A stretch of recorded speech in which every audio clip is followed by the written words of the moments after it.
What's up, everybody? Happy Saturday. Happy Saturday. Hope everybody's doing good. Hope everybody's doing well on this Saturday evening. Man, what a week it's been. So, check this out. Congress just passed the spending bill.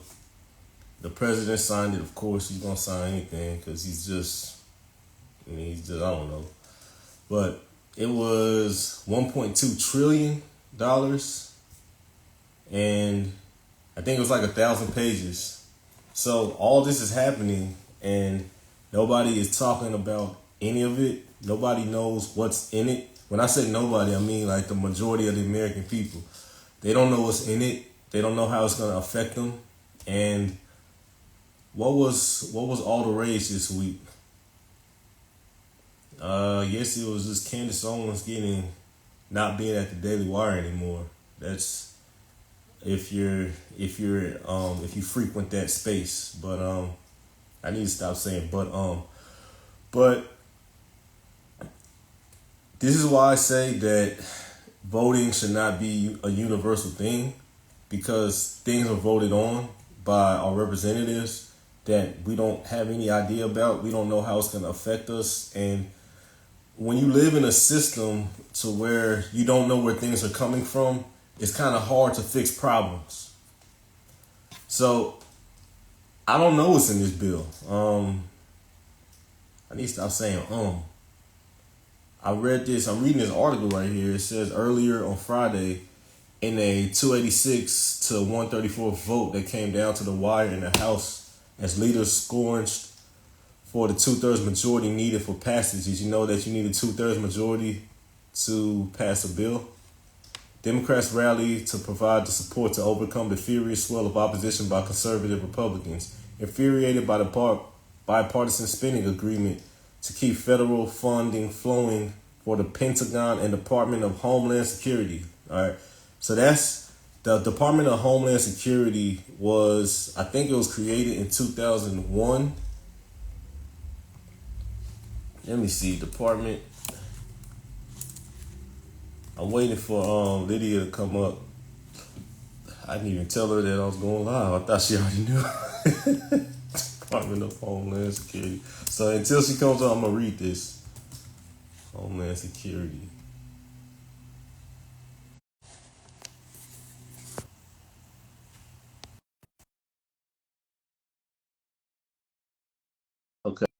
Okay, so Department of Homeland Security was founded after 9/11. And, that these are one of the things that help expand the government.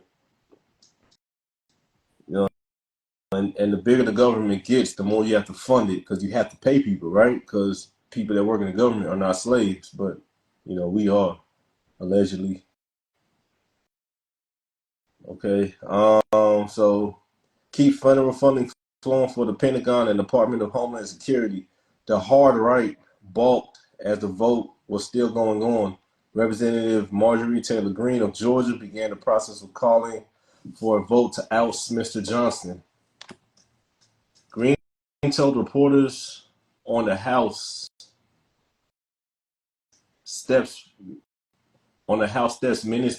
minutes after the vote, that she would not seek immediate vote on his removal, but begun the process as a warning because of his actions were a betrayal. This is our leverage, Mrs. Greene said of the spending legislation.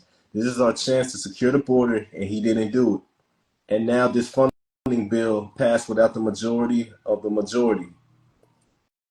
The 1,012-page legislative package which lumped 6 spending bills together, faced an uphill climb in the House after ultra-conservatives revolted over the measure. They delivered a series of incensed speeches from the floor that accused Mr. Johnson of negotiating legislation that amounted to atrocious attack on the American people, as Mrs. Greene put it.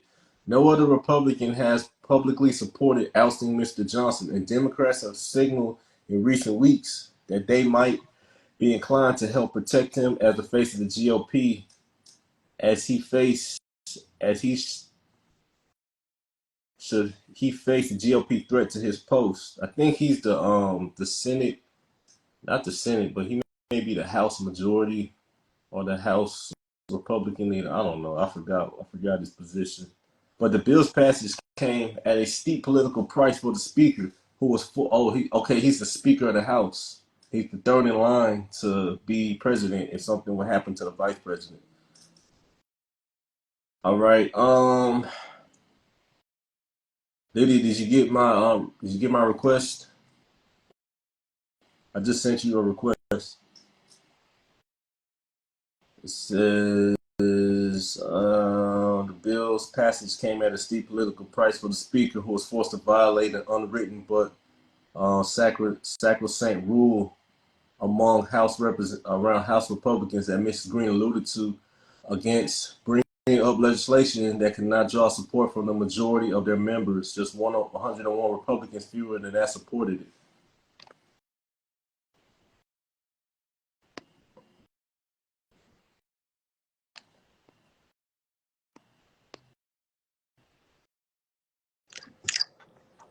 Hi, everyone. Hey, how you doing? What's up? Done just gas prices. Gas prices, it went up over there? It's Oh yeah, constantly, right? yeah. It was like, and my cars take premium, so you know they killing me. Because But it was like you said you got what? Infinity and a Beamer? no, it's Mercedes. Oh, a Benz and an Infinity. Yeah. So And they're both 6-cylinder? now the Infinity 6-cylinder, the Mercedes is it's a 4-cylinder. Wow. So yep. But so I was reading about this spending bill that they passed, that Congress passed, and it was actually signed. It was $1.2 trillion. So let's see, where was I? So it said that left it to Democrats to supply the bulk of the votes to push the bill through. Once again, it's going to be House Democrats that carry legislation for the American people to the finish line. Representative Hakeem Jeffries of New York, the Democratic leader, told reporters at Capitol Hill ahead of the vote, Republicans of a number of provisions in the spending package, including funding for 2,000 new Border Patrol agents. I guess that's a good thing. Additional detention beds run by Immigration and Custom Enforcement by provision cutting off aid to the main UN agency that provides assistance to Palestinians. I'm going to read that again. Republicans want the inclusion of a number of provisions in the spending package, including funding for 2,000 new Border Patrol agents, additional detention beds run by Immigration and Customs Enforcement, and a provision cutting off aid to the main UN agency that provides assistance to the Palestinians. It also increases funding for technology at the southern border by about 25%, while cutting funding for State Department and foreign aid programs by roughly 6%. House Republicans achieved conservative policy wins, rejected extreme Democrat proposals, and imposed substantial cuts while significantly strengthening national defense, Mr. Johnson said in a statement after the vote. The process was also an important step in breaking the omnibus muscle memory and represents the best achievable outcome in a divided government. Yet conservatives said legislation was insufficiently conservative, citing the $1.2 trillion price tag. They were particularly infuriated to see $200 million in fresh funding for the new FBI headquarters in Maryland, as well as earmarked funding requested by senators for LGBT centers. All right, so that's all I'm going to read about that.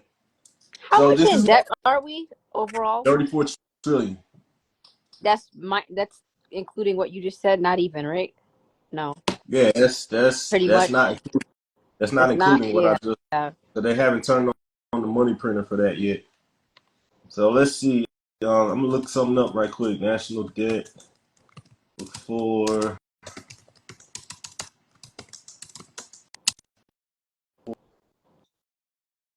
20. Okay.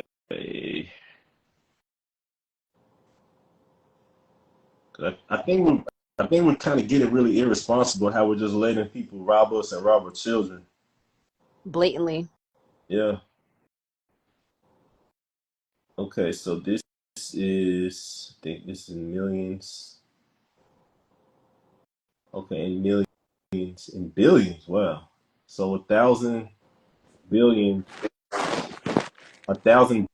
is a trillion. All right, so in 2016, we were 19 trillion in debt. We were 19 trillion in debt, and that jumped a trillion from the year before. And so in 2017, we were 20 trillion in debt, and that jumped a trillion from the year before. You said we was 9 trillion in 2016 at that point? 19.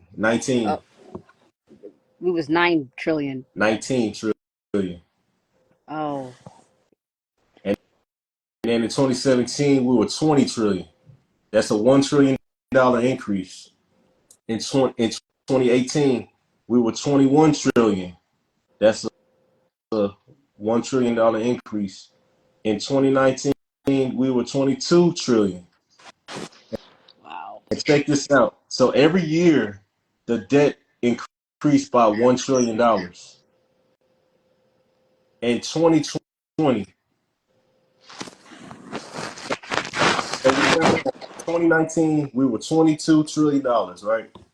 And now in 2020, we're $26 trillion. So our debt went up $4 trillion. In 2021, How do we fix this? if I say so, then I might get banned. I might get my account deleted. Well, it's impossible, right? It's very possible to They'll fix it. huh? If I say I might get my account deleted, I might get banned from social media. So I'm not That'll gonna say how it goes. happen to me before you. No, I won't, because you're asking me how to do it, and if I answer how to do it, my account banned. But in 2021 now, so we're $28 trillion in debt in 2021. 28, right? So that's from 2019 to 2021. That is a $6 trillion increase. $6 trillion increase in the debt. And then in 2022, now we're $30 trillion in debt. 30 trillion. And then 2023, $33 trillion in debt. So the debt increased from 2020 to 2023. That's about $7 trillion. All right, so this is what I'm getting at. Do you have a filter on? That's what I'm like, okay, there it is. All right. So here's the thing. That's $7 trillion, right? Now, what it's going to, we don't know. But I'll say this. So everybody was talking about the student loan, the student loan cancellation, the debt cancellation and all that. And I don't really think that I don't think it's as unethical as people are saying it is. Because if you cancel in the Bible, they did something called the year of Jubilee, where they canceled all the debts after 7 years, and after 49 years, that's seven times seven. After 49 years, they will restore all the property to its original families. And it was a big thing. So it was like a new beginning. So I don't think that debt cancellation is as unethical as we were talking about. But the only reason I say it is this. So that's a $7 trillion increase, right? Our student debt load is $1.2 trillion. So imagine if they canceled all that student loan debt. What would that do for spending? Then people would actually have more money to spend, and Yeah, that might stimulate the it'll economy. distribute more evenly, like Not, nah, not. around, like amongst, like the money will be there a little, not all of it. Obviously, Yes. we're talking 30, but it'll just lessen. I don't know. We're Yeah, talking we're talking trillions. yeah, So the money would be there to spend, yeah, and spending is what stimulates the economy. When people are spending, that means currency is flowing. So when currency is flowing, that means investments are, are starting to pay dividends. If there's no money flowing, then it's like there's it's kind of like you plug something into the outlet in the wall, and if currency flows, then it powers your appliance or whatever. They said, why cancel it though? You signed up for it. I mean, I need to stop saying I mean. Well, that's not. I'm not saying to cancel it. I'm saying that it wouldn't be as unethical as people are saying, because we're spending since 2020. We spent $7 trillion on what? We don't know.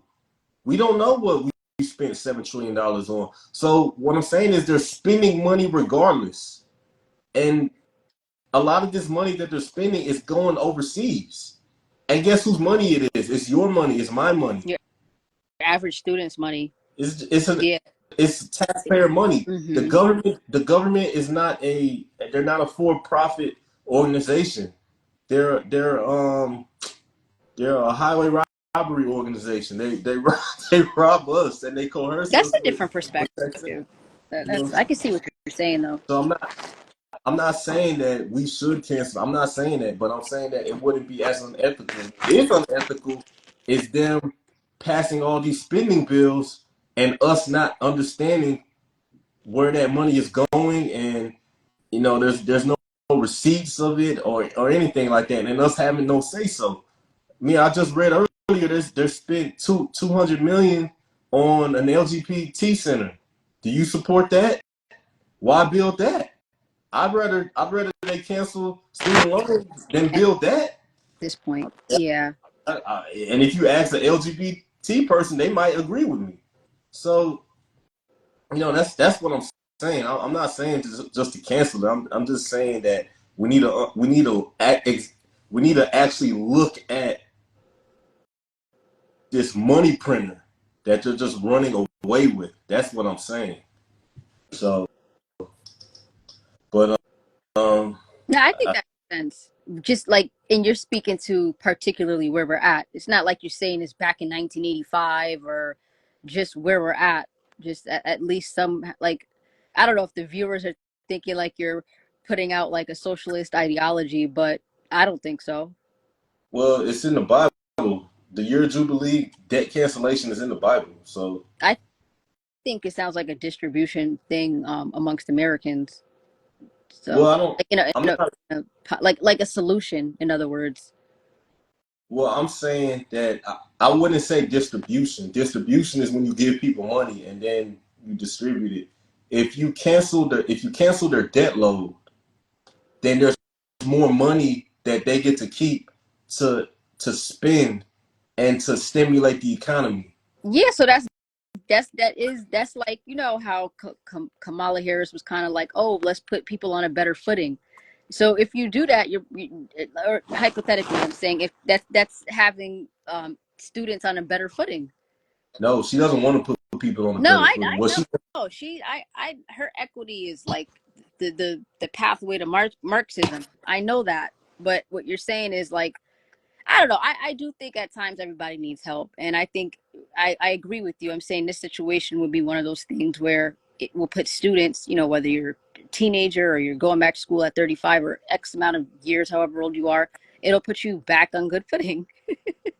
Yeah, Like, no, I'm yeah, just and speaking to whoever's watching. Like, if you like, I know I keep saying this, but I think we should also, not today, but like, I think we should crack into what socialism is, because I think people use that word loosely.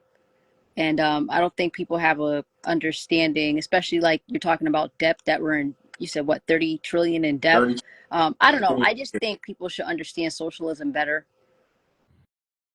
Like, Yeah. you know, And the crazy thing is that this problem, I don't know if they understood what they were doing when they started this problem, but when you started guaranteeing student loans, that's when college prices started skyrocketing. And it's the same phenomenon in the health industry. When you start bringing insurance into the picture and not actual cash cash services, that makes the price of everything go up. hmm When you subsidize things, that makes the price yeah, go up. So, because somebody has to pay either which way. well, no, there's more money. There's Yeah, more money available, so you can raise prices. So, and if we look at the value of the college education that we get now, where do how is this money being distributed in the colleges? You got these professors that are making six figures to teach kids what? Nothing. People come out of college without skills. That's bad for the economy. And it's getting to the point where people are not even using their degrees. I right. haven't used my degree at all. What's your degree? Biology. You could use that though. I On mean, what? On what? in the lab or in the pharmacy. No, I don't. No, you don't need a degree to work in a pharmacy or a lab. You don't. You won't get like entry into like management or No, CEO, something along those no, lines. no. So for college, what majors do you like at this point do you think is necessary to have? It's probably less than five. It has to be. What majors are Yeah, necessary now? today as we speak. Yeah. Okay, so you got to look around. What do we need done? What in our society, in our country, what is needed right now? What Uh, what what is utilized more than anything? it's so funny you asked me this question because I had something in my mind the other day, and okay, I'll start off with doctors, Okay, um, just the whole line of medical. But of course, with medical, you don't need everybody to have a degree, of course. the So higher level practitioners, the higher level nurse providers, practitioners and the yeah, RNs, yeah, exactly. the In doctors and the the CEOs, physician, the PAs, the physician yeah, assistant. So yes, those four lines, or maybe there's something else, yes, but there's some other short. It's on the tip of my tongue because I was thinking about this the other. K Crown said the internet, yeah. but doesn't Google you could just like what is it, a 1 month course or something You and can get those certificate certifications. exactly, and then you're almost guaranteed a job, right? No, No. you're not guaranteed anything. You ain't guaranteed. What was I thinking? Ain't no guarantee. But it's certification and whatever. I know how that goes. When you get certified, you got to be persistent when you apply for whatever certified job you apply for. There's, Yeah, you. I'm so mad I can't think of, but there's something else that we need outside of doctors, and for some reason I can't. It's a shortage, and I just can't think of it. I was thinking about it the other day. In what Probably going sector? back, huh? In which sector? It's not medical. Is it medical? What are we missing in the medical field? Like, what's something that you would think? Yeah, we have doctors. We have. I think you know what the direction of doctors are starting to go to, and this is what somebody told me the other day.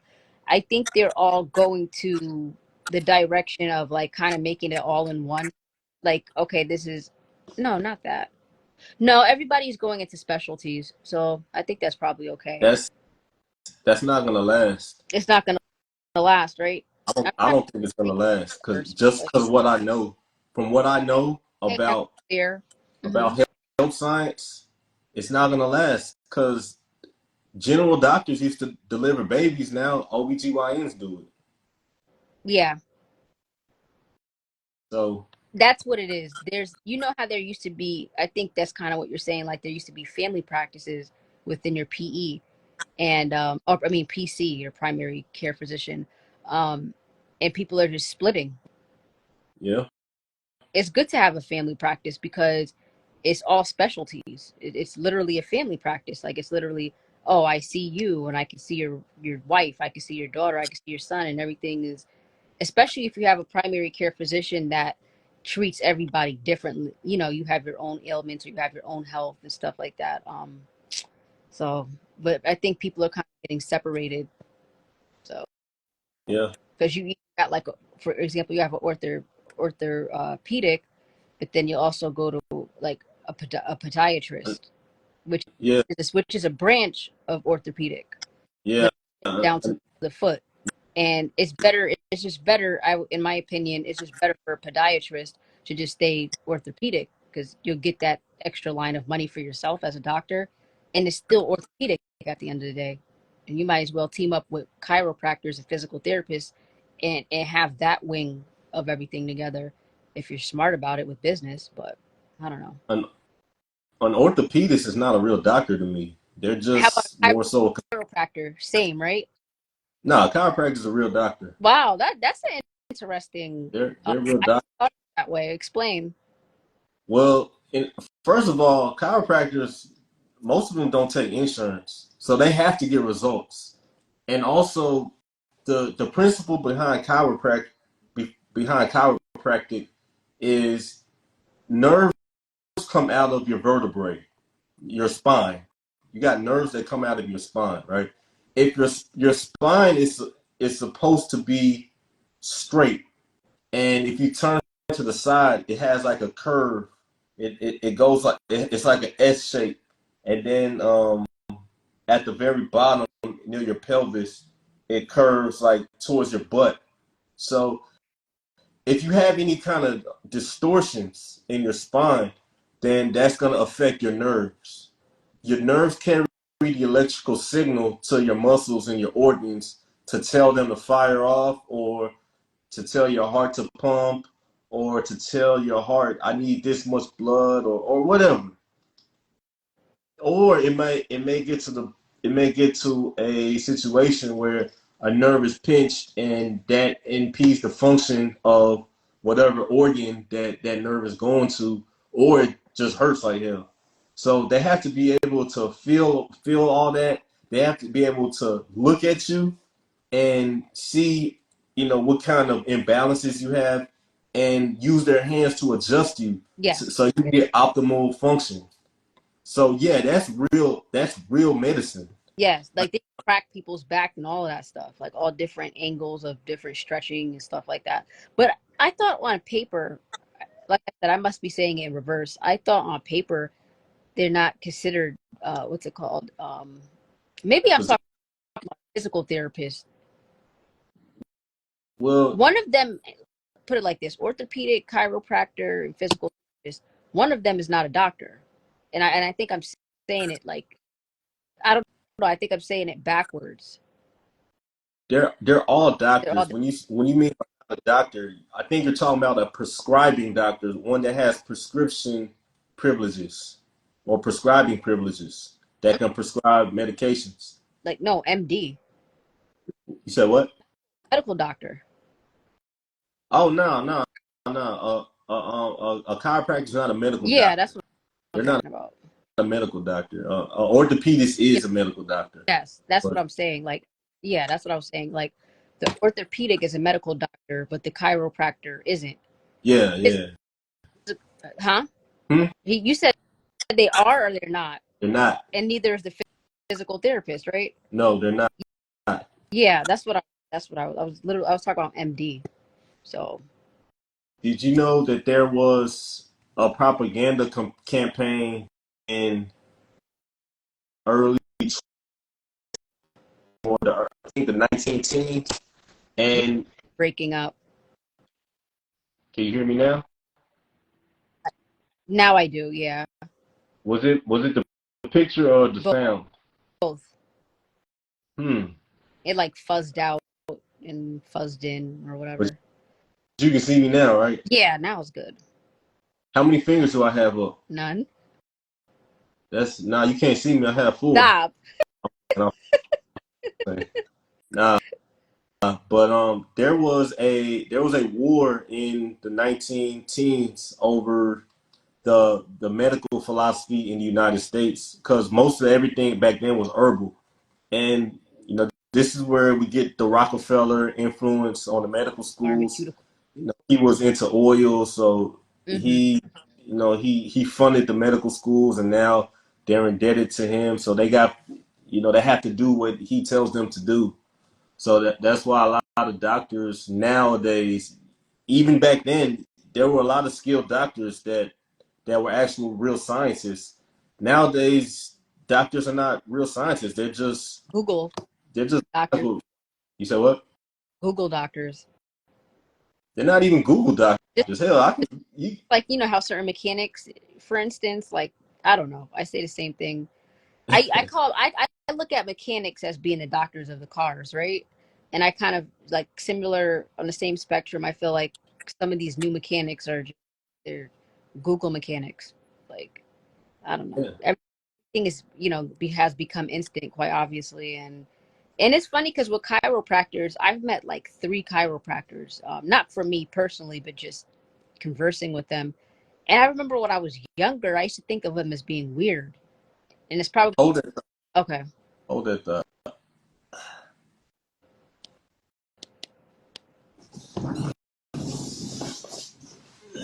All they do is prescribe medicine. Correct. Like, and it's not even nothing of substance behind that. That's what I'm saying. Like, if you get a doctor, it's good to have a doctor that really treats you as an individual instead.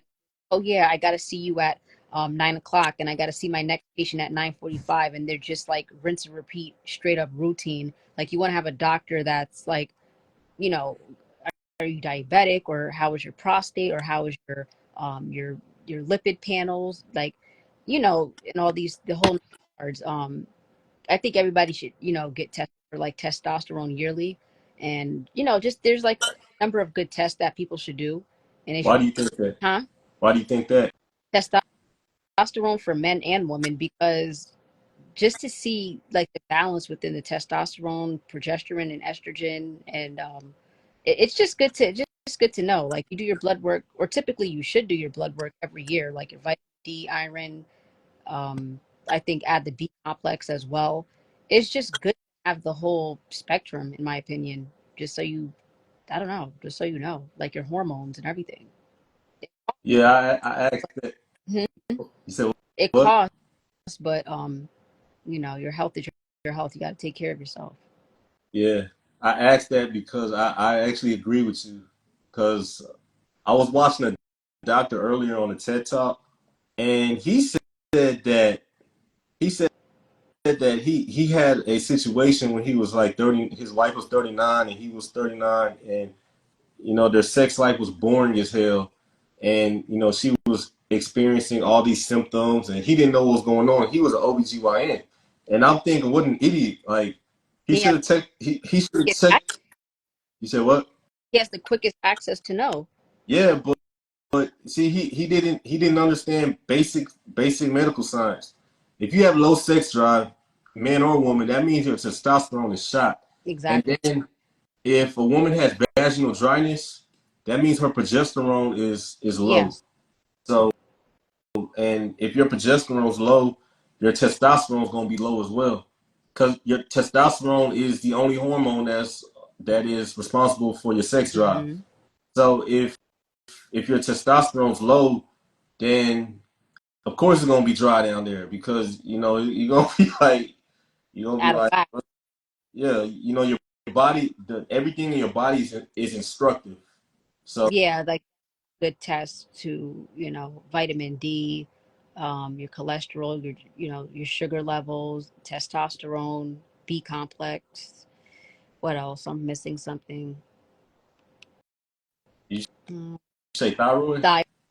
Thyroid. Yep, That's thyroid. the most important one. That is the most important one. Yes. Like by Um, far. And everybody has low thyroid. Everybody's walking around with low thyroid because we live in a hyper stressful environment and we live a hyper stressful lives. Like this epidemic of loneliness and singleness, is causing low thyroid.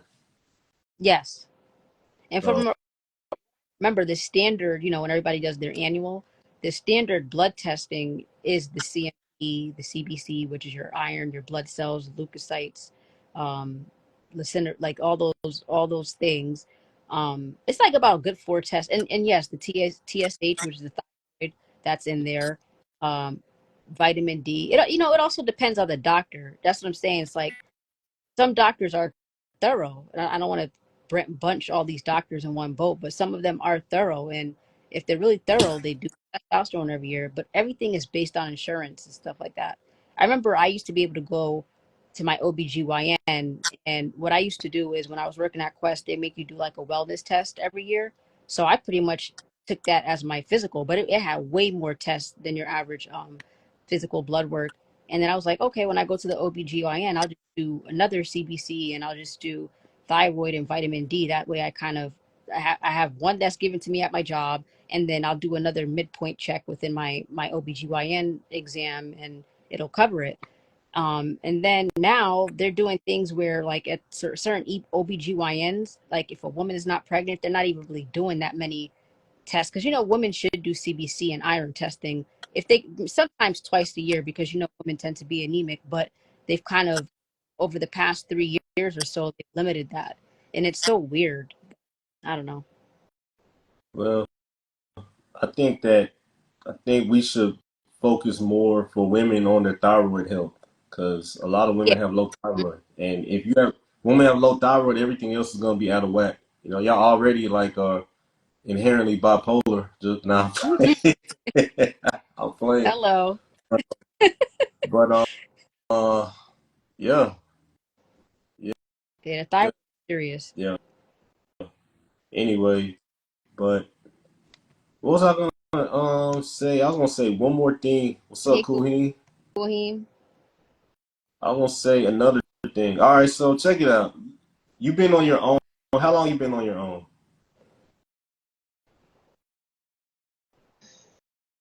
3 years. So you just moved out of your parents' house I'm at at actually back and forth with that. In my so early when was the first time you moved out? 20s, and then I came back, and I was about to move out again, and I'm like back and forth, but I'm with my family now. I So think, huh? what year did you get your first apartment on your own? 2014. 2014. Okay, so you had an apartment, Hmm. right? So your apartment was your household, correct? Yeah. You had a job, correct? And you Hmm. had a budget, right? Yeah. So if you were spending more than you were making, what would that do for your household? If I'm spending more than I'm making, that puts me in debt. That puts you in debt. Okay, so how do you fix that? Budgeting.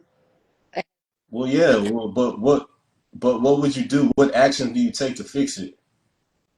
If I'm already in debt. No, if you're teetering on the brink of debt.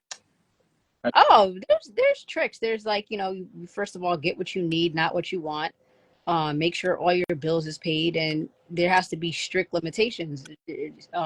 Sacrifice in the sense of like, I might not be able to do this. I might not, even if it means I can't get my nails done, or I can't go traveling, or I can't do X, Y, and Z. Then, you got to stretch your money.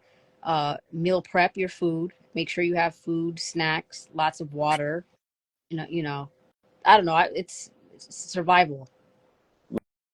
Well, this is what I say. If you're teetering on the brink of debt, then you can do two things. You can cut your spending, or you can increase your productivity. So you can increase the amount of money that you bring in, or you can do both. If you do both, then you'll get out of debt faster. But if you're teetering on the brink of debt and you borrow more money, or you borrow money to pay those bills, what's going to happen? Oh, You're going to get in more debt. Yes, that's what I think you're gonna get in more depth. Okay, so but what if you borrow money to invest it in something that's going to bring you a return?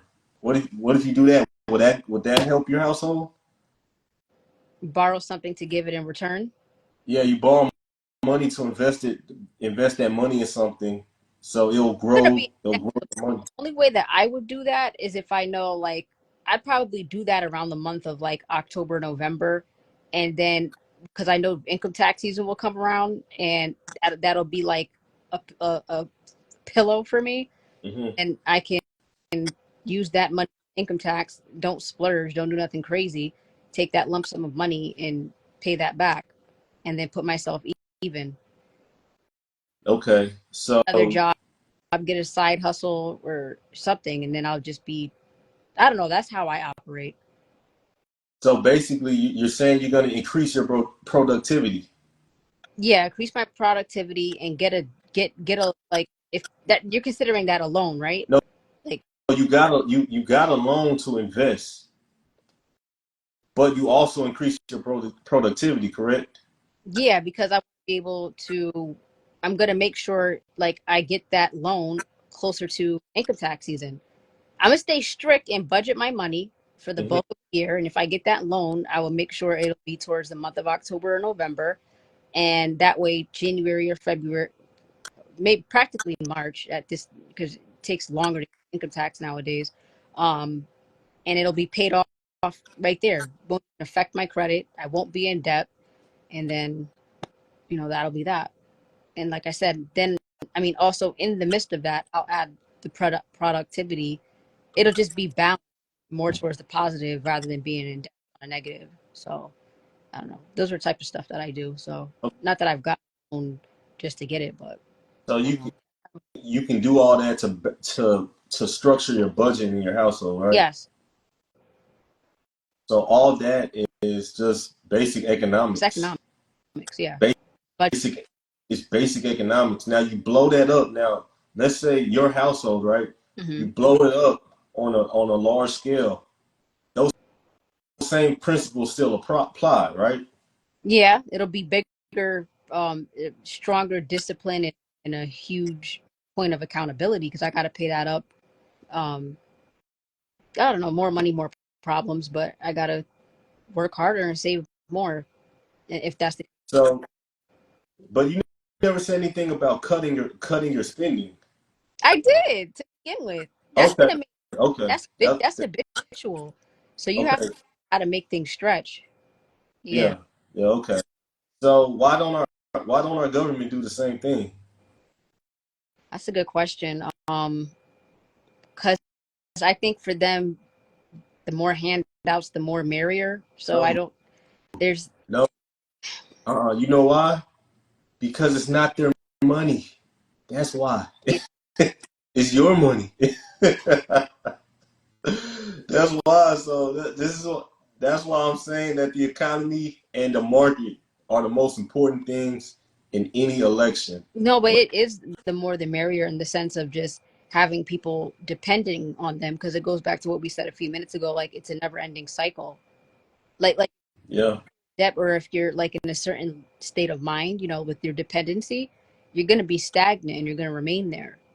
But if you tell yourself like, hey, I have like lump sum to pay back, or I gotta make ends meet and pay my rent, pay my bills and so forth, you're gonna make a way and you're gonna budget.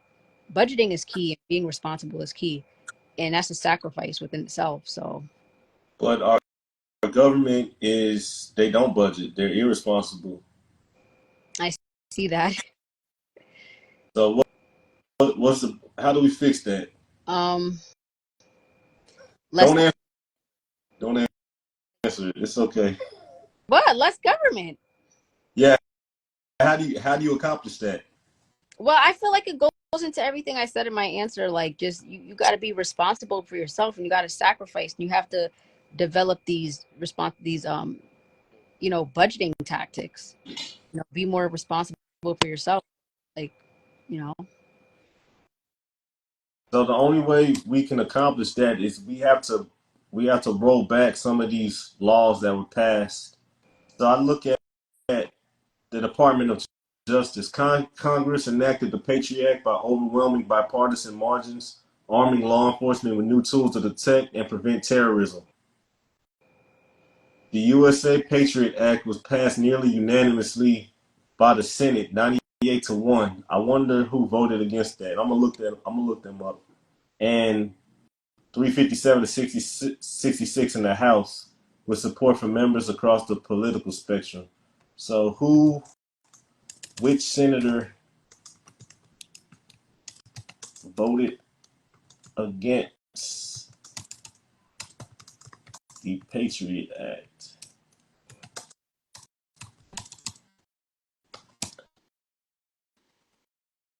It said Russ Feingold was the lone senator, and he was Which state? in Wisconsin. Wisconsin. Yeah, I'm gonna look him up to see why he voted against it some other time. Anyway, so how you feeling? No, I'm fine. How are you? It's a rainy day. I don't know how the weather is over there, but over here it's rainy. It's been like a lazy day. Yeah, it was raining all this week. It was raining heavy. I think I need to get a new roof because I have a leak in my closet. So that really kind of put me under the weather. Just had to go through that process, but it's okay. But Wow. I mean, I woke up hopeful in a good mood. well, I mean, you You- got every reason to wake up hopeful. You got a bright future ahead Thank of you. thank you. So do you. Yeah, I hope so.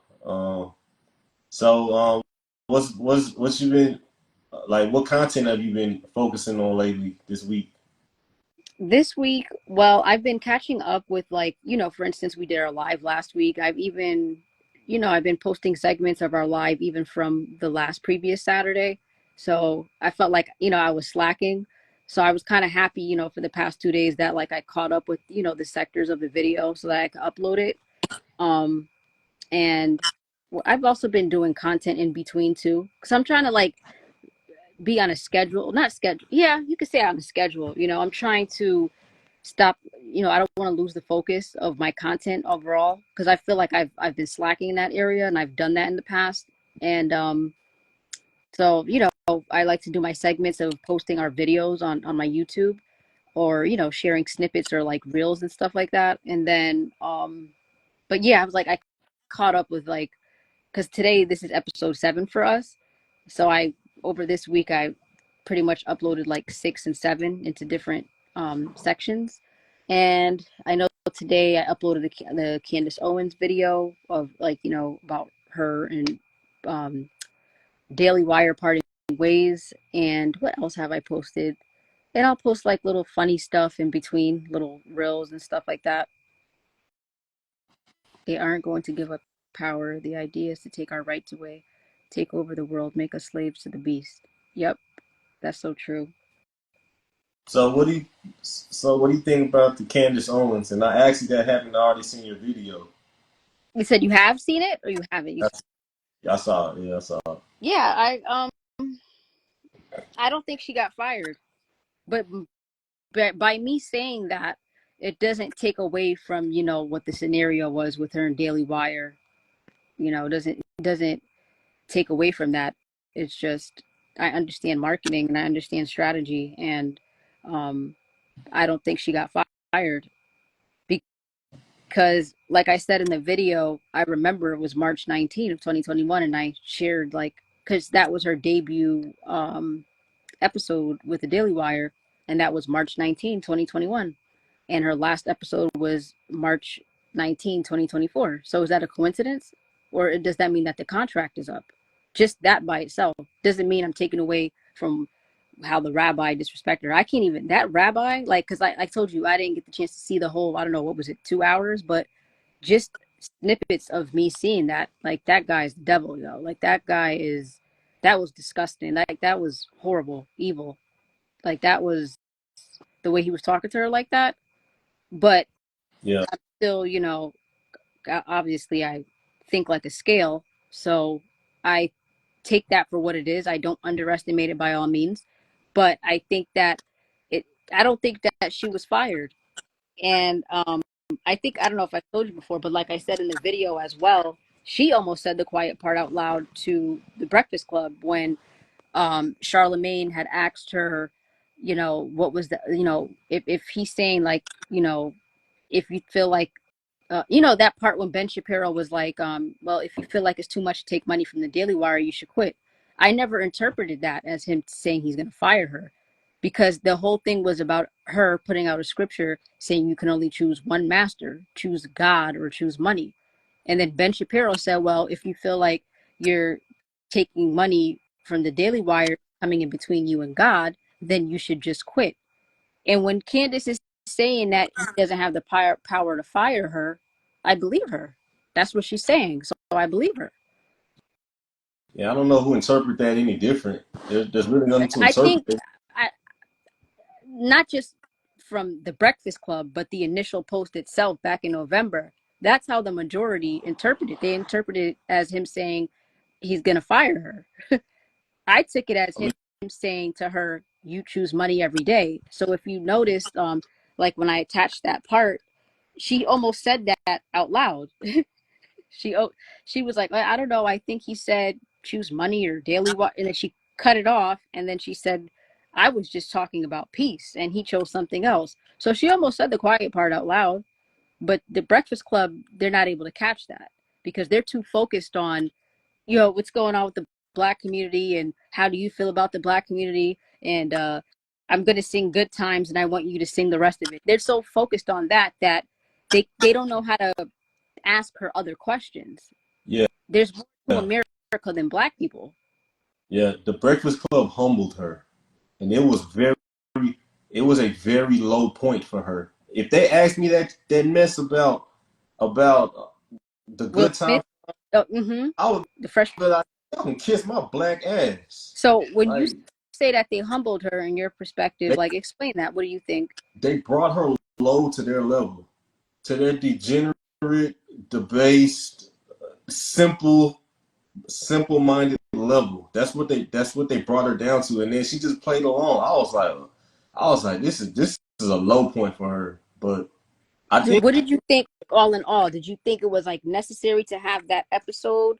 Um, seeing two different, the two different types, Breakfast Club is Breakfast Club, Candace is Candace Owens. Do you think it was good to have like to have that dialogue? it was good for her PR Okay. amongst the most debased sector of the black social media sphere. All all that interview did was expose her human side to the shade room. That's all it did. Because if you listen, if you actually just listen and watch, kind of how she moves. One thing I'll give her is that she's consistent. I don't think she's a grifter, because she never really kind of reneged on anything she said. She's been consistent the whole time, so I can't really call her a grifter Yeah, like or anything. that's the thing. Exactly, like what she said on the Breakfast Club. It's not like she never said that before. Yeah, It's just that they're so them and their average set of followers, they're so caught up in what can you do for Black America or what's going on with Black America that they didn't even listen to her in the past. So then now it's like because they're having their own awakening in one sense or another, it's like this is all new to them. So they're just automatically taking it as she's, grifting to the black community and she's trying to get invited to the cookout with the soggy ass macaroni salad. Like nobody cares about that shit. You can keep your stingy ass one plates. Like that's not like, but what I will say on the other side of that is because of going back to what I'm saying, I'm assuming allegedly that her contract was probably up. That if she had the first show on March 19, 2021, and her last episode was March 19, 2024, I'm assuming that the contract was up just in the nick of time. And if she's going through what she was going through with Ben Shapiro since November, even longer than that, when Kanye West and her did the White Lives Matter and, um, Daily Wire advised her not to sit down and have a talk with Kanye. She was quiet at that time. And that's like 5 months after the rabbi started harassing her or whatever the case. So I think a lot of this stuff is calculated, and Yeah. it's great. Like, when she comes to the end of the road with the Daily Wire, now she has certain, like, there's in the black community, like, you see the comments, you got some black folks like, nah, it's too late. She can't come back now. And then you also have some that are like, oh, I like her. So, and she's gained more of a following from black people and Muslims. So the more the merrier, because it's all marketing and strategy Yeah. when you think about it. And if you want to fall for it, whether you're black, whether you're female, whether you're any demographic group that I even spoke of in my videos, that's on you. But I'm not knocking her hustle. I'm not going to knock her hustle at all. Yeah. I think that she knew this was coming. That's why she went on this black tour. Exactly. She Exactly. did an interview with Joe Did you get Budden. to see that video with Joe Budden? Yeah, You I got to see saw it. the full video? Yeah, I What saw did you think about that one? it. Think Nothing really. you think I think Joe Budden is a homosexual. Ooh, I shouldn't have said that. Shouldn't have said that. Dang. you felt But he like was Don Lemon was interviewing her? no. It was the way that he kept writing. He kept trying to speak up for the alphabet community, Oh, he and I did was that? just Because I actually yeah, didn't know that. He did he that? kept pressing her. Yeah, he kept pressing her. I was like, "What is it to you?" But I heard his door swings both ways. That's what I heard, but I don't know. Because he But said that out his mouth separately, like, I think, was it 2 years ago? He I was don't know. like, I buy. And he did it in a way where you could take it as, is he joking or is he not? But he fits into that, light skinned nigga stereotype. So people are just like, because there's even a rumor that he used to hump his dog or something. It was all these types of things. So, and that he does either coke or crack or something. I don't even know. But there's definitely allegations of him like swinging both ways. Yeah, I'm not into the hip hop new scene. I can't stand that culture. I hate it. I hated what it's done to our society. It's been poisoned. There's no net positives that has come out of that genre of music. And now I'm not gonna lie. Sometimes I still bump. Pimp C See, and but Bro still, B. I still that's because yeah. you're from Texas. Even though it's degenerate, sometimes like I can recite every lyric on Jay-Z's first album. I can recite every lyric. So And speaking of, since you said that, and we were kind of talking about Candace Owens, anyways. You know how that part in the Breakfast Club, they asked her about her white husband, right? And she was saying that the man that she fell in love with, he had a high IQ. So in the comments, it was like, oh, they're saying that she's saying black men have low IQ. And this is what I mean when I say that they don't pay attention to her. They don't listen to her. It's like one of those, they only want to hear her when they want to hear her on their time. And that's so ignorant and degenerate within itself, because she even spoke highly on Jay-Z. Like, the way that he moves, the way that he's a capitalist, so is she. And she thinks that he's brilliant. She speaks highly on Larry Elder. She speaks highly on Thomas Sowell. Um, there's black men that she has spoken highly about.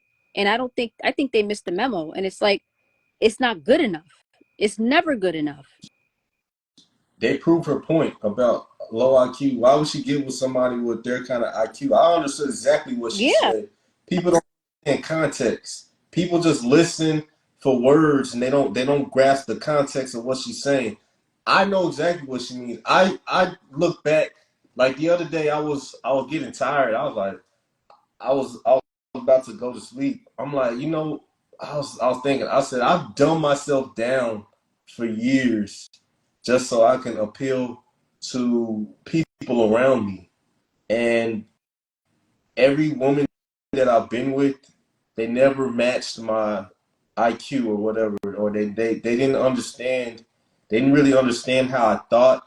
I hate the whole thing. Oh, you're so smart. Like, I hate when people say that, but it's hard for me to have conversations with people because they can't go to the level that I'm trying to go to. I'm not even trying to go to a high level. I'm just trying to go to like a just non-ignorant. I don't want to have ignorant, empty, baseless conversations. Have you ever had a conversation with somebody and you left feeling empty? Yeah, you're wasting your brain cells. Yeah, That's what that is. and that's the thing I've experienced a lot in my life, and I hate always being the one pouring into somebody else's cup. I'm like, I need people to pour into me. I need my mind stimulated. I need somebody to provoke thoughts in my mind. So I understood exactly what she was saying. Yeah. It wasn't there It was wasn't nothing. race based at all. Yeah, Like there you was no. hear like how she talks about like her grandfather, how she talks about like Thomas Sowell, like, but Thomas Sowell is not, in the black community, like he's not Farrakhan, and that's sad. Or not, maybe Farrakhan was the wrong example, but you get like he's not, as far as the toxic sector of black culture, he's not like, I don't know, I can't even think of somebody. He's not LeBron James. But speaking of that, she spoke highly about Kobe because Kobe, it not only is he physical, but he's mental, just like Michael Jordan. So I don't understand how they feel like, even in the whole debate of the government taking over and absentee black fathers, when you hear her speak on that topic, she says it defending black men, where some people have rhetoric of how can the government take you out your home? That's your choice. So I actually look at that like she's always been defending black men in that case. Polar opposite of what Cynthia G would say, you know? Yes, yeah, So yeah. One thing that she said that stood out is when Jess Hilarious she asked her about a white husband, and she said she made a response. She answered the question in a way that kind of kind of put to rest something I was kind of like I didn't hold it against her, but I always questioned. I'm like, you ride so hard for black men, black American men, yet you're married to a white Brit. That never made sense to me. But then she said, I'm of a black man. I was like, yeah, okay, that makes a lot of sense. That makes a lot of sense. it So I makes was like, okay, yeah, a well, lot of sense to you which way. that she's of a black man. She said, my grandfather's black, my father's black. I'm of a black man, so of course it matters to me. So I was like, Yeah. oh, okay. But And still, though, I was it's like, never enough. yeah. It's never enough. But I don't know. I think that I think that she's just the kind of person where race isn't a thing to her, Yeah. and and that's cool. Like I don't, because at the end of the day, we all gravitate towards people with our similar values. And the fact that she married somebody that has the same values as her, who they understand how each other think, that makes for a good lasting marriage. A lot of people don't. If it ain't snowing, some black men ain't going. Dr. Umar. I would love to. I would like Dr. Umar and Candace Owens. Like that would be comical. Like that would be like the funniest. I don't know, one of the funniest. You don't think it would be funny? I don't. I'm tired of. He's a cartoon character to me. Like he's not a real I person. know. I He's not know. a real person to me. He's a I cartoon character. He's Yo, like every time you say this, like not towards him, but every time you like you have almost the slogan of they're not serious people. they're You not. say it's like almost every episode that we've done so far. And I shared a video the other day. I shared a video the other day of Tommy Sotomayor, and he was, doing a bit like this drunk lady, black lady, called into his show, and the way she was like, he was like, okay, let the young lady speak. He was being a gentleman. She was like, I'm not young, that's for sure. And then she was like, I'm Braxton, Tony Braxton's age. And then she was just like slurring her words and everything like that. He was like, you see, I try to take black women serious, and when stuff like this happens, this is why I can't take them serious. And then he was like, I don't know who would take the time out of their day to call my show drunk. I'm really not sure. And then she said to him, she was like, man, if you don't stop, I got the Republican Party designing over here. And he was like, ma'am, ma'am, I got it somewhere on my Instagram. Please watch it when you get a chance. And all I could think of when I watched that video, I thought of you and Blanche because you guys have that you can't take these people serious. Like You can't. and it's like That's the problem. People take them serious, and that just fuels them. It's like that stupid kid. It's like that stupid bad kid in class. Everybody laughs at them, and the more you laugh, the more it fuels them, or the more attention. The more you tell them to shut up, the harder they go.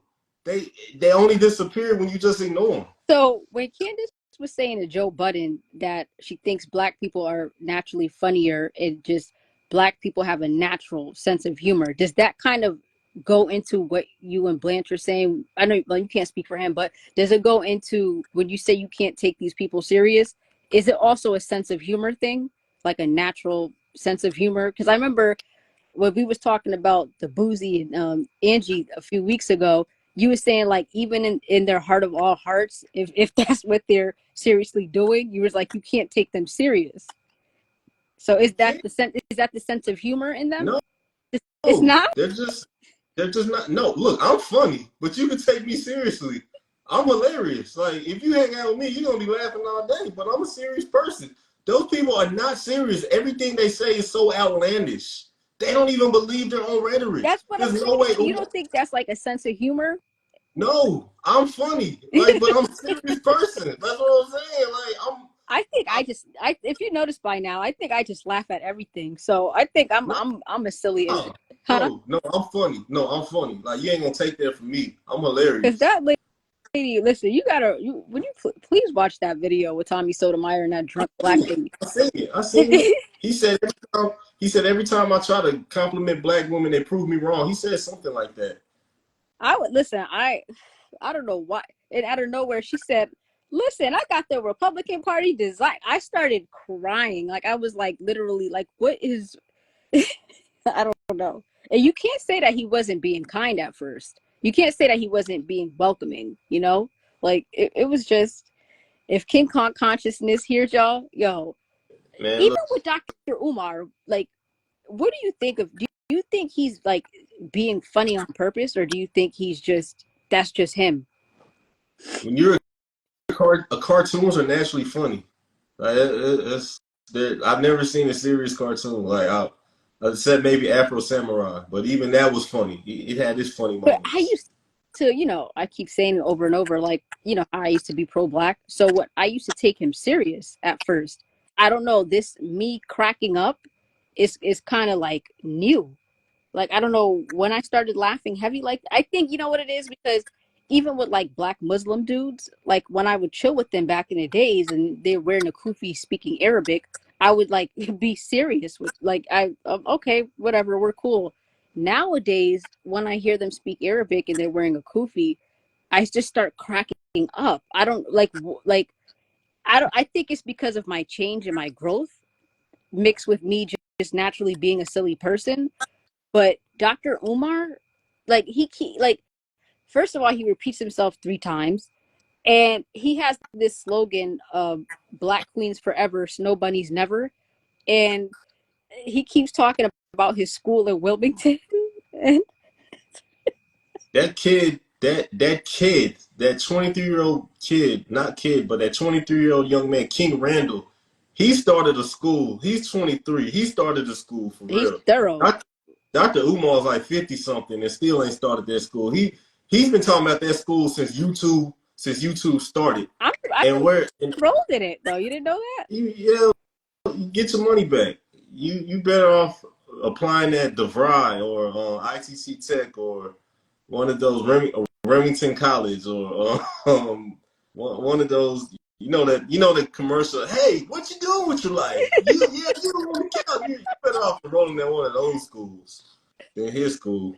But I mean, at least they have a building. Shit. I think I mean, don't Dr. Umar don't he just be posting up in front of don't he just be posted up in front of like any brick brown building and he just like, yeah, my school is over here in Wilmington, Delaware. That's what he'd be doing, right? And then I he'd be don't like, Brother look. Kid Car Consciousness, Afatunde, hit me in the Cash App. Look. I don't. I don't watch I can't cartoons. even knock him. I don't watch cartoons, so I don't know what he does anymore. I just don't. So I mean, I don't know. I don't even know how we got talking about him. But let's get back to Candace because I don't want to drag this to 3 hours. Let's get in and get out. But if you, I don't know, you saw the discussion with the rabbi. I saw a snip. I saw just enough. I'll tell you that much. Okay, so what everybody was didn't understand what they were witnessing. They were witnessing him trying to cast a spell on her and the audience watching, and I was just like, man, this is so wicked. The That's way he wicked. was, That's what I'm saying. Like in your gut, in your heart, you feel that. Like you yeah, like the way he was trying to get her to agree with him, and then when she wasn't going for it, he would just like it you would just just see like pissed off, and yes. you would just see that devil Yes. coming out of him. Yes. And then the way he was trying to say, you can't tell me what this word and that word is and all that. No And I'm better thinking, than that. what? No, he was saying that you can't tell me what is anti-Semitic, and I'm like, yes, the hell you can. You can't tell because the thing here's the thing about words, right? If we start redefining words or we give loose definitions to words, then that means we're altering the reality that people experience. And we're altering their perception of reality. Words hold reality in order. So if everything is racist, that means nothing is racist. And even to go back to what he was saying, you know you understand bloodlines and heredity and all that. So you understand what a Yeah. Semite is, right? Yes. I am a Semite. Okay, so a technically, supposedly, Arabs are Semites. Yes. So Palestinians would be Semites. And who hates Palestinians more than anybody? That's a good The question. I don't know. The Jews. Jews. The Jews. The It's Jews not over vice there. versa. Well, either way, Yeah, it's vice versa. either It's vice versa. either way it is. But my question is, who hates Palestine? Who hates Palestinians more than anybody? So you think the Jewish do? They do. Do you hate Palestinians? I don't hate nobody. That's too Okay. Do strong. you know? Do you know any black folks that hate No. Palestinians? Oh, Do you know any white you people? actually have Negrostinians out there, so they can't hate them. Do you know any white people that hate Not that I Palestinians? know of. So who do you know that hates Palestinians? I mean, I guess I would say the Jews, but like in that war. But I like, does that mean all Jews hate them? No, that don't mean all Jews hate them. But if you had to pick a group of people that hate them, you wouldn't say Jim Bob. You would say Erkenstein or Fingal Goldblum or something like that. You would say that. So They that's use white folks what I'm as a saying. shield. Yep, definitely. They blended in so well over the years. So when we say that, when we say what anti-Semitic is, that just means to hate a Semite. There there there's evidence that many so-called black people are Semites. There is evidence of that. Just by cultural customs and linguistic patterns and all that. Even though the children of Israel, they did mix with the Canaanites, so that may have something to do with it. I don't know, but we all know that they claim to be the chosen people. Right. That's what they That's claim, what they claim. right? Mm-hmm. But what is their claim to that? The only way they can claim that is by the Bible. But in the Bible, it says that the children, the children of Israel are identified by the fathers of the tribes, by the fathers.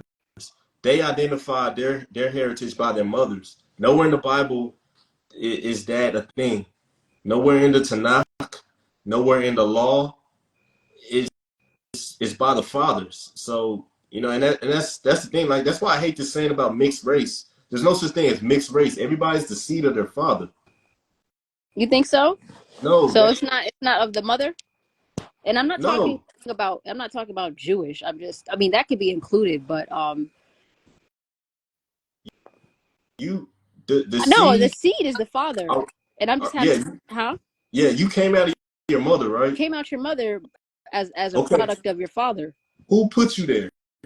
The seed, your father. Okay, your father. Yes, that's So what I you are your father's. believe. Yeah, you're your father's seed. He said Negro and Africans are different. Ham is dark like a raven. Shin was brown. Not necessarily. There's it's nuance in that because there's a lot of there's a lot of people in Africa that have the exact same phenotypes. You know, when you talk about the Hamitic people, you're talking about like the Nilotic people, like you know, they're really dark Hmm. skinned, tall, you know, they're mixed with you know, they have those you know, like the Dinka, you know, a lot of them had interminglings with Arab traders back in the day. Isn't the matrilineal line traced That's what back further there? that's what I was trying to ask too. No, no. There's a marker on every Y chromosome that doesn't change. Everybody has their mother's mitochondrial DNA, but So what does that mean? that means that the sperm is too small to have a mitochondria. So the mitochondrial DNA, or this is the theory. This is what they say. The mitochondria DNA that a child inherits is from the mother because the mitochondria of the sperm is just to move the sperm, and it's so minute compared to the size of the egg. So and this is what I was saying in another live when I was saying that the health of the mother is so important to the health of the child, even generations from now. Because if the mother is unhealthy, if her eggs are rotten, then she's gonna pass that down to the she's gonna pass it down to the child. I've said No, I'm something sorry, you guys like that too in my from like popped up in my stories. Hmm? I know that. I know you get 23 chromosomes from each parent, but the mitochondrial DNA is is what's passed down to the child. You can look that up in the book. You know, that's not really something I'm trying to argue. And if you know this, if I'm saying something that's something, if I'm saying something different than what you know, feel free to DM me. You know, I'm No, I definitely think that the seed is the father, no matter no what your ethnicity or what your race is. no I'm talking in reference to this comment that we got right here. So you know, I'm more than happy to learn. Like I'm not beyond being wrong. I'm wrong all the time. I'm right a lot though, but I'm wrong a lot too. So I love to learn, but you know everything that I'm saying, you know, I got it from somewhere. So and I do know that 23 chromosomes come from each parent, but I'm talking about mitochondrial DNA. The health of the mother is very vital to the health of the child, just all around. You know, if you take a seed, if you take a seed and you put it in shitty soil, then it's gonna affect the health of the plant. It's not gonna germinate in an optimal way. So, but anyway, so back to the rabbi. So you know, he kept trying to deflect, and then he tried to use guilt, and he kept trying to get her to admit something that she wasn't standing on. And I respected her for standing her ground, but it reminded me of when the Pharisees when they put Jesus on trial and they kept trying to get Pontius Pilate to kill him. And Pontius Pilate said, "Look, I don't see anything. I don't see anything he did wrong. Y'all take him. You condemn him with your law." And what they said was, "Our law doesn't permit us to take life, so you kill him." You know, so it was a way they were trying to not have blood on their hands by getting somebody else to do the dirty work. So by by getting her to agree with him, then then it's kind of like it gives him ground, it gives him the moral high ground. Yes. and he can do what he wants to do, and that's why he kept getting pissed off. I was like, man, I love this. Like she has more balls than all those athletes or whoever Mm-hmm. that in that, and they folded. So I respect her for that. Yeah. You can't take that from her. Yeah. It says your genome is inherited from your parents, half from your mother, half from your father. I'm not denying that, but it's all good. Hey, hey, you cool with me? It's the general. You cool with me? Anyway, so speaking about mother, Yeah. right? Speaking about moms, all right. So let's get into the bulk of what this is about. So a couple of episodes ago, not our episode, but one I did with my homeboy. We were talking about motherhood and how motherhood. Everybody loves their mom. My mom is one of my best friends. I love my mom dearly, and I think back. I think back on my childhood and just how I was always excited to see my mom, and then I give her a big hug. And I was talking to her the other day. She said that young girls today are bums. She she said that they just want children. They don't want to be mothers. She said that when she was a mom, being a mom was the most important thing to her and all her peers. And I see to these days, I see that a lot of young women, they just they like having children. They like Look the of it. thought. You say what? Just for the look of Yeah, it and maybe dress yeah, up yeah. and They had the child to take maternity pictures and say, "Yay, me! You made me a mom," and all that. But when it comes down to the nitty gritty of really being a mother, they're just not. They don't cut the mustard. So I was like, yeah, I agreed with her and all that, but just I wouldn't be the person that I am today without my mom. My dad was very hard on me, and I love him for it, and that's what fathers do. But there were times where I was just like, my mom was always my safe space to run to, you know. So like, how do you feel about just motherhood in general? Like, what do you think about it? I think you would be more suitable for this than me. I'm just like I said, I'm looking at this as a son. So as a mom, what's your oh, thoughts? being a mother is everything. Like being a mom is my life. And just, as soon as I had my daughter, I feel like she gave me life and love. She gave me a love that I never knew. That every mother experiences that. I don't see how you can't. Like as soon as you give birth to your child, like you literally have to experience it as a mother. Um, and it's not easy, but it's definitely like it's very rewarding. Um, there are times, I've chopped it up with you where I feel like because my life is me being a mother, and there are times where I get caught up into it where I lose track as being a woman, and I think it's obvious with my stories or with little things that I say here and there. It would never change how I feel as being a mother. Like, for the most part, I love being a mom. Um, but like I said, like kind of how we was talking last week in the live, I just have my own little individualized story. But my daughter is my everything. Yeah, Like, she's that my life. I think that for mothers that are really vested in the job, telling them they're a bad mother is the worst thing you can tell them. That will crush them. So why do you think that so many mothers have turned so cold these days? Like, what's the deal with that? What do you Turn think? cold towards the child, or just being cold as women in general, even Just, towards the man, even towards the father or the husband. just, just toward. I see a lot of women that are not. They're not motherly. We've You see that? yeah, like lost the nurturing instincts in general. Yeah, because the lines of morality have been blurred. You don't. you don't portray. Okay, so you're a woman. Yes.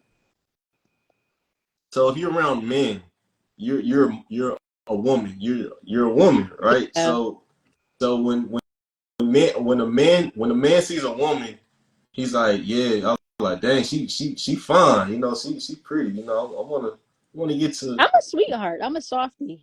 You can't tell on here, but I'm a softie. I'm Nah, a I can tell.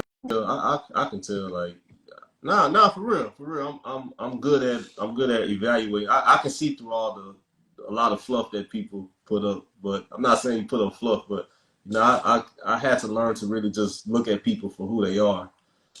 But but in real life, I don't know, like with the overall images I have online, but in real life, I'm a sweetheart. yeah, I believe Like you. I'm I definitely believe I'm a woman of hospitality, so like I'm just really very very I make everybody feel safe, you. Yeah, and that's not from being strong. It's just from being a sweetheart, from being nurturing, I would say. yeah, I believe you.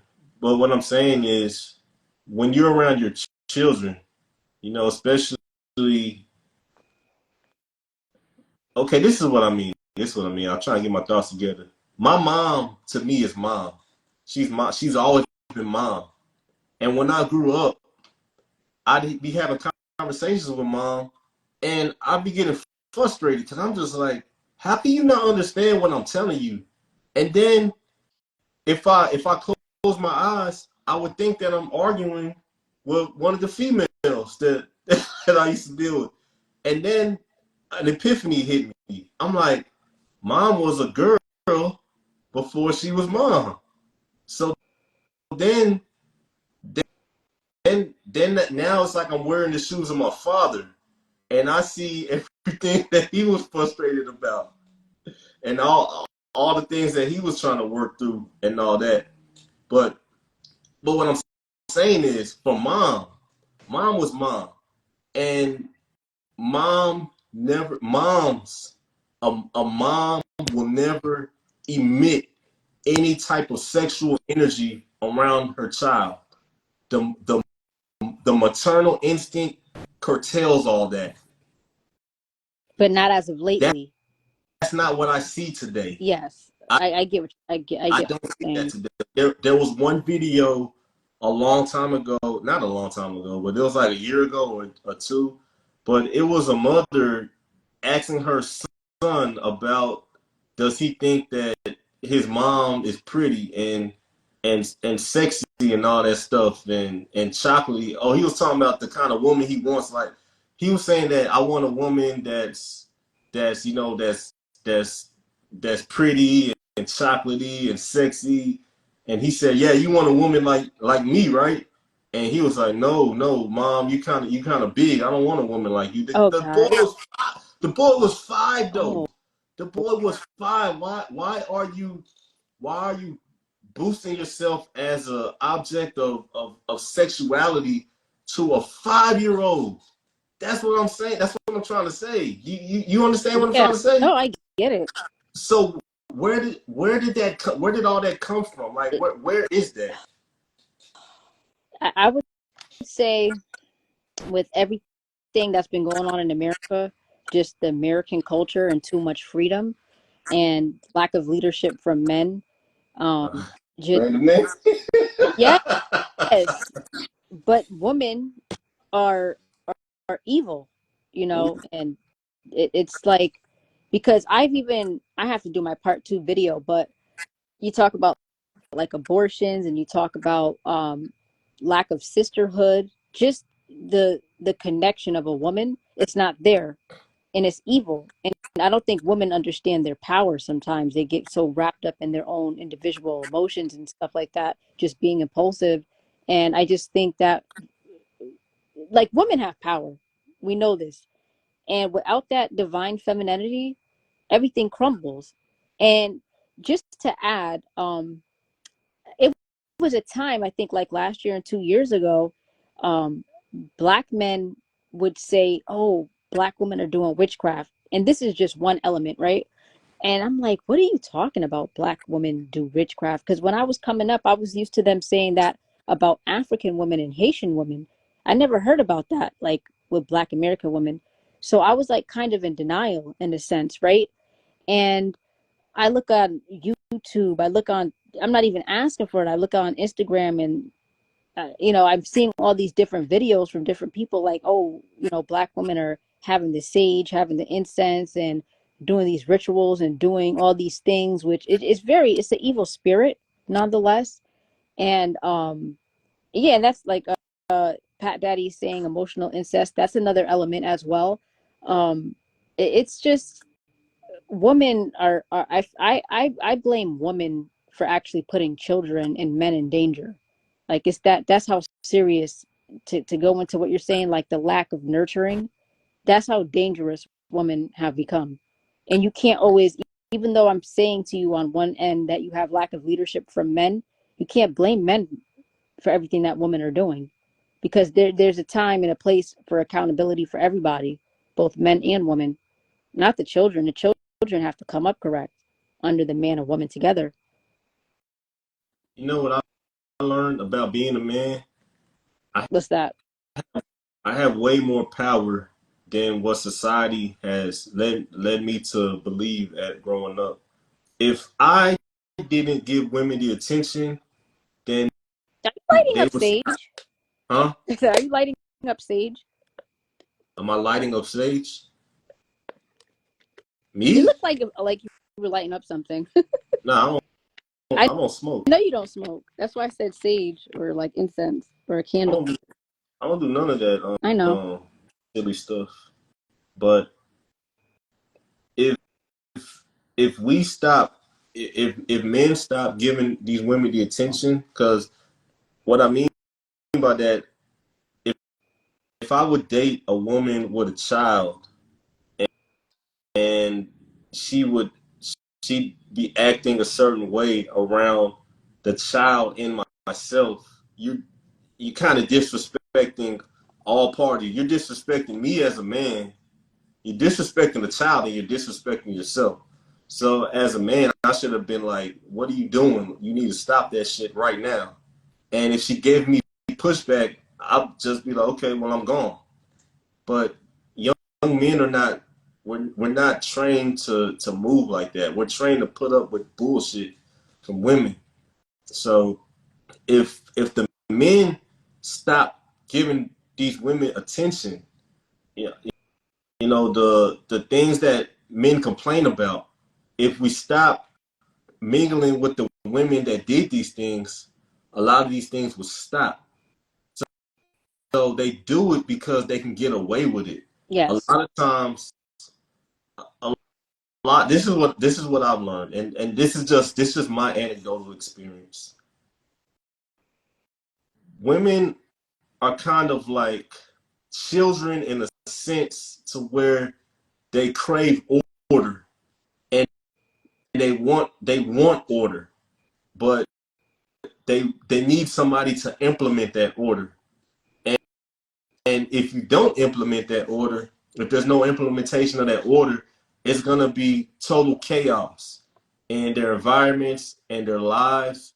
Their lives are gonna be all over the place. Does And I'm not saying that that go into the male leadership that's definitely necessary all around? that's the role of a man Yeah. to bring and implement order. You Because I know, perfectly understand what you're saying, because I don't have male leadership in that, relationship wise. And I feel like I'm all over the place, honestly. No, I really, I'm not like, I really like, I feel like once I have a man, I could just relax, I could take it easy. But until then, I'm going to constantly be paranoid and be unease. And I think when my daughter sees me happy, um, things will be better. I'm expound on that. I'm like pushing. Expound on that. When you have a man that you can take it easy, like what do you mean by that? I feel like I'm the type of individual that like I'm always running around, ripping and running, and just I can't. I'm always worried. I'm always worried. I don't really relax too much as I should. And lately I am teaching myself. That's a part of self care, so I'm getting in tune with that. But I'm always worried and paranoid. Like, how's this going to be? Is this going to be okay? How's my daughter going to be? Or what's this? How's my family? Or what? I'm always constantly worried about everything, and every little inch, every little detail, I got to make sure I got to take care of all these things, and it's to the point where it messes with my moods, and it makes me very emotional, very mood swingish. Sometimes I get delusional, like, oh, f everybody, I don't care. I don't, and I talk like this too. I talk like this in my stories. I just get very emotional, and sometimes I just shut down. And I just um, I've even been asked questions before, like, because I love to travel. Are you traveling to travel, or are you like kind of running away? And I definitely travel just to travel. That's for sure. Like, because I love traveling. I love museums and aquariums and stuff. I like reading and actually learning different things, and I like sightseeing. There's nothing. I don't know. I just love traveling, but it's definitely a good getaway. But I could just get away locally and just shut down. So, but Yeah. I just feel like if I um there's this thing about doctors, they try to say that women have postpartum depression for, like, they say it's typically 9 months, but that's like bullshit to me, because first of all, every woman is different, and I like to think that women have postpartum for life. Because once you become a child, once you become a mother, it's a love that you never known before, and it's a worry that you never known before. It's totally different. And I mean, if you have that order of like the man and woman, and you're both in the same household taking care of the child, I'm not saying that that's going to always be easy every single day, because two human beings, no matter how much you love each other and live with each other, you're still going to be different at the end of the day. But it's structure. The way that, like me, for example, the way I'm operating, I don't like it. And the fact that I'm growing and changing and I'm seeing everything in front of my own eyes, um, and that my child is in two different households, it messes with me every day, and it shows, and it really shows. And that's one area that a lot of women can relate. And when you go through that as a woman, as a mother, you're trying to balance the two. You're trying to balance, how to be a woman that's complete, within yourself, taking care of yourself, but you're also trying to juggle and balance how to be a mother, and it's not easy.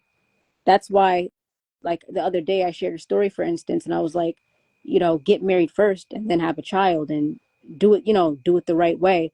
And make sure that you have somebody that, you guys are similar, you think the same way, you have the same morals, same values, and all of that.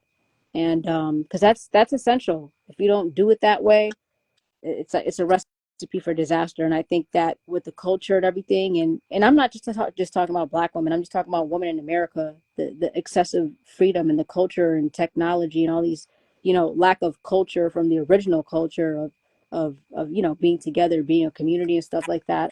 I think that since all of that's been lost in transit, not all, that's too strong to say, but just the way that the newer days have been, we don't have that community, like love thy neighbor and all these things, and men and women are not loving each other. It's a war. It's literally tug of war between man and woman. So I always say all the time, like, in every community, whether it's in a ethnic community, or whether it's in that one neighborhood in America, whether it's in the South or up north, if you can have strong neighborhoods, strong communities with strong men and women, you're going to have strong children. But everything is like divided right now, and it's hard when you're a single mother, especially like to the woman that is thinking, oh, I'm just going to have a child, we're going to have we're going to have the gender reveal, we're going to have the photo shoot, we're going to, and you're in a toxic relationship with a man. And I know my story was like, I was with my daughter's father for 4 years. We conceived 2 years into the relationship, and at that point in my life, marriage wasn't. I was one of those. I was, when I was in my younger 20s, I was just like, oh, a man doesn't have to marry me, and or it's just a piece of paper. It's just for the government to be in our. That's how I used to think when I was young, and I made a huge mistake. So it wasn't a priority, so therefore it wasn't like that has to be first, thinking of back then compared to what I know now. um and there are a lot of women that make those mistakes as well, unfortunately. And but, like, we can't blame the men. That sense of being nurturing, you're supposed to be nurturing no matter what your circumstances, because your child needs you at the end of the day, and that's number one. Let me read this to you. Hmm. Let me see what you think about this. It says, it is good. It said, exhort you, I exhort therefore that first of all, supplication, prayer, intercessions, and thanks and giving of thanks be made for all men, for kings, and for all that are in authority, that we may lead a quiet and peaceable life in all goodliness and honesty. For this is good and acceptable in the sight of God our Savior, who will have all men to be saved and come into the knowledge of the truth. For there is one God, one mediator between God and man, the man Jesus Christ, who gave himself ransom for all, to be testified in due time, whereunto I am ordained a preacher and an apostle. I speak the truth in Christ, and I lie not, a teacher of the Gentiles in faith and truth. I will therefore that men pray everywhere, lifting up holy hands without wrath and doubting. In like manner also, in like manner to what? In like manner to everything I just read, also that women adorn themselves modest in modest apparel with shamefacedness and sobriety, not with broidered hair or gold or pearls or costly attire, but with good works. So it says to array yourself not with like good hair and jewelry, but with good works. Let the women learn in silence with all subjection, but I allow not a woman to teach, nor usurp the authority over a man, but to be in silence. For Adam was first formed, then Eve, and Adam was not deceived, but the woman being deceived was in the transgression. Notwithstanding, she shall be saved in childbearing, if they continue in faith and love and holiness with sobriety. What do you think about that last thing I just said? I just read about she shall be saved in childbearing. If they continue to do right If and they bonded if they together, yeah, continue in faith, if they continue in faith they, and charity and holiness with sobriety. I wish it would work that way. You know, I really do. I really wish it would work that way. You wish what would work that way?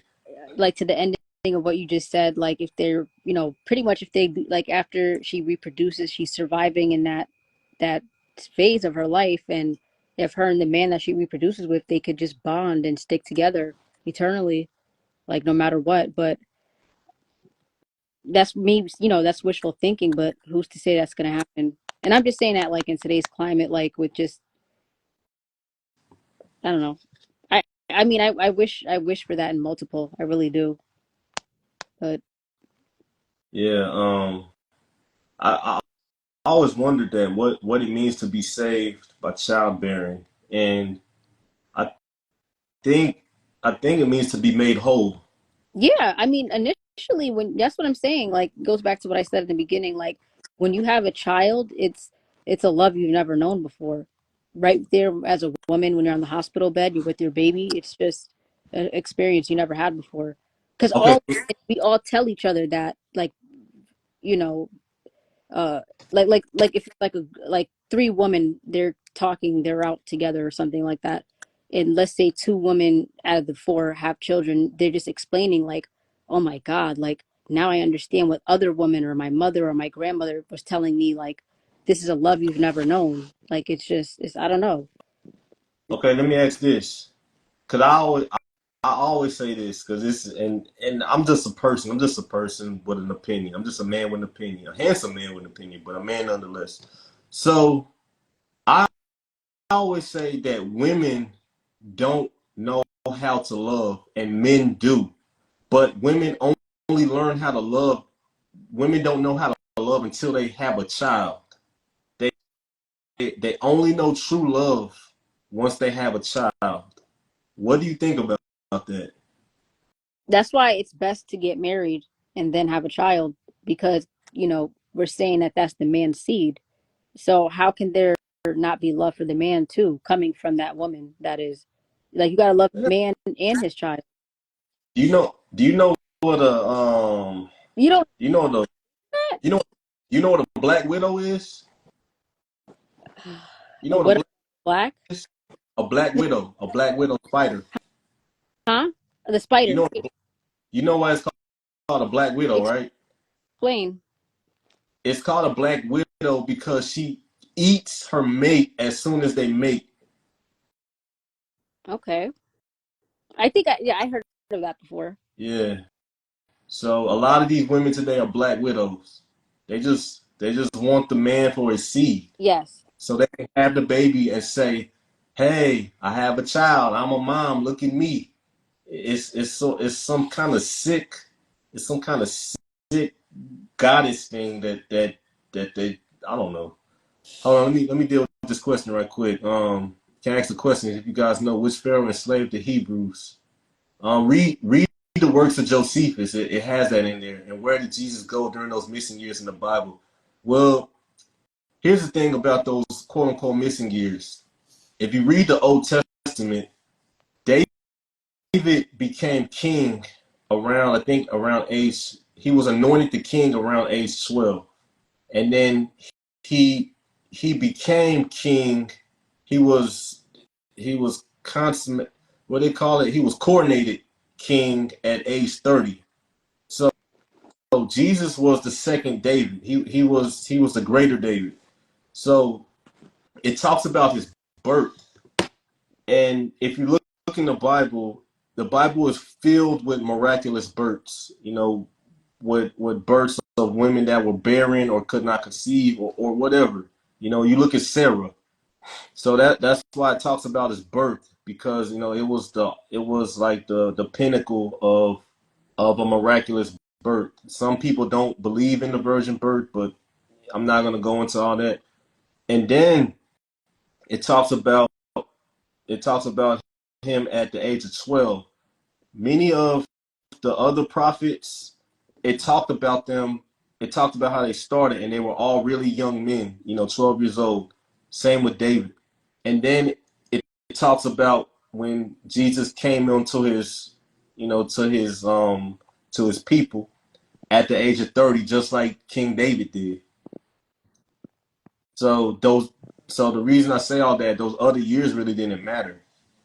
He was just learning. He was just learning the word of God, and he was learning his trade. And at 12 years old, a boy became a man in those days. But none of that mattered because he wasn't really. In fact, he didn't even get the Holy Spirit until he was 30 years old. So whatever he did from that point until he came into a ministry really didn't matter. So I don't know if that answers your question. I don't know if you're happy with that answer, but that's just my answer to that question. All right, so back to motherhood. So what I'm saying is, so you already said that the woman should love the man and his child, but what I'm saying is And I think the man. marriage helps with that. I'm just saying, when I think in hindsight, like just being a whole union together, it has to be right. Like, you have to, as a woman and man, you have to genuinely love each other before you reproduce. It can't just be like a one night stand, or it can't just be, like what's like Blueface and Krishan. It can't be like these toxic relationship. It has to be solid. Okay, so in the Bible, Jesus said that there's no greater love than this, that a man dies for his friends. So in that male female dynamic, there are roles. There nature has its own constructs. That's what people don't understand. And these quote unquote gender roles, they suit these constructs that nature has. So a man will die for his woman, and he will even tell his woman to stay alive, so she can find another man and go have more children. He will tell his woman that. I have not met a woman that would willingly do that for a man, that would die We for her man. said, "Damn it, I missed your answer. Can you say it Just again?" watch the replay, brother. Just watch the replay. I've never met a woman that would willingly die for a man, but she will die for her children. She will put her life on the line for her children and not even think anything of it. So So that's what I'm saying. I don't think that women understand true love until they have a child. That's what I mean. Because there's a lot of times where you're with a woman and in her mind, she says she loves you and she's all crazy about you, but when it's time to do the hard things for you, unless her feelings are in it, she's not gonna do it. But for a man will do it because he loves according to duty, even when he I don't doesn't want to see do that no things. more. Like men don't try anymore. And a certain percentage. Um, I just think that a lot of us, both men and women, we operate from a place of having like a conditioned response. So good women put the good guys through hell, and good men put the bad women. I mean, sorry, but good men put the good women through hell. There's no balance on each side, right? I don't believe At this tug that's of war, we're both dragging each other into the mud. no. I think okay, so it all starts with the man. I'll be the first to say that, but women have no discernment. I was telling my homeboy the other day. I said that fathers should pick their daughters' husbands, and he was like, "No." I was like, "This is how it's been throughout history. We live in a culture where everything is so just loose, and it wasn't even always like this in our That culture. sounds like telling women not to vote. It sounds like a similar aspect. If it works, it works. How good have y'all done in picking y'all's husbands? Largely, I don't think so. Not good. Not good. Not on the Hold large scale. on. Let me address this. It says, okay, I don't think we understand that Christianity was birthed in Egypt. No, it wasn't. It was not birthed in Egypt. Where was it? All no, it's not. No, no, no, like no, like no. I don't. No, I'm not. I'm not. Where was it? You can DM me. You can DM me. I'm not gonna get distracted by that. But that's cool. I can be wrong. I can be wrong. That's cool. But I'm not gonna address all that now. You're wrong, brother. I'm not even going to address that. The term Egypt, it means the house of Ptah. And the actual word Egypt, the Hebrew word Egypt is Mizraim. The land between the rivers or something like that. So, I'm not. Yeah, exactly. You said what? Yeah, you don't know. You don't know what I'm saying. So it's Kemet. It's the land. Do you know the word Kim and the word Ham are the same word? The word Kim and Ham are the exact same word. Kim is the. All right, look, I'm not about to go back and forth with you on that. Just DM me and we'll chop it up about it. But Speaking of Kemet, the rapper Nas, like no, I'm just being. No, no, we're not gonna talk about Kim. We're not talking about Kim. no, I'm not No, talking about Kemet. I'm talking about. It just reminded me the other day I shared, with the UK, how the South Asians and the Middle Easterns are taking over, like Ireland, Scotland, the prime ministers and everything like that. And I attached it to this song by Nas. It's called Nobody, and it's a song that he released 2 years ago on the King Disease Part Two album. And he says one city. Wait, what does he say? He said, basically one city, one place to be nobody, a place you wouldn't know probably. Do you think that's him promoting communism, I or don't. do you I think that don't. he subconsciously is just like, because he's a rich person himself, he's just saying like, um, I I just wish I could wake up and just kind of be a normie instead of. It's You know the funny how the last words Nas. could, because the words could be translated either which way, but he really said one city, one country, one place. I mean, yeah, why am I losing the words right now? But it's just one place to be nobody. You know the last Nas album I listened to was Godson, and that came out in '03. So that was that. I don't listen to any of these guys. Like I just don't I don't know. I couldn't reference it. I have to listen to the song. Yeah, it's him featuring Lauren Hill. But okay, so what we talking about? We're talking about not knowing the love until you become a mother. You would die for your Yeah, kid though, right? And that's what I'm talking about. You wouldn't die for your man though, would you? Who? The ghost? Yeah, yeah, you wouldn't die for the ghost. I'm You just know, I have playing. to. For me, I just have to get to that place of like I'm with a man and he makes me feel safe. Like, I just have to get there. Yeah, you said, but you just said it right Until there. Death until is not. until then, I'm Rough Riders for life. No, but I'm saying death is not safe. Yeah, So but like, if okay, so let's say we're together, right? And I make you feel safe. That means I'm assuming the confrontation of danger, so you won't have to.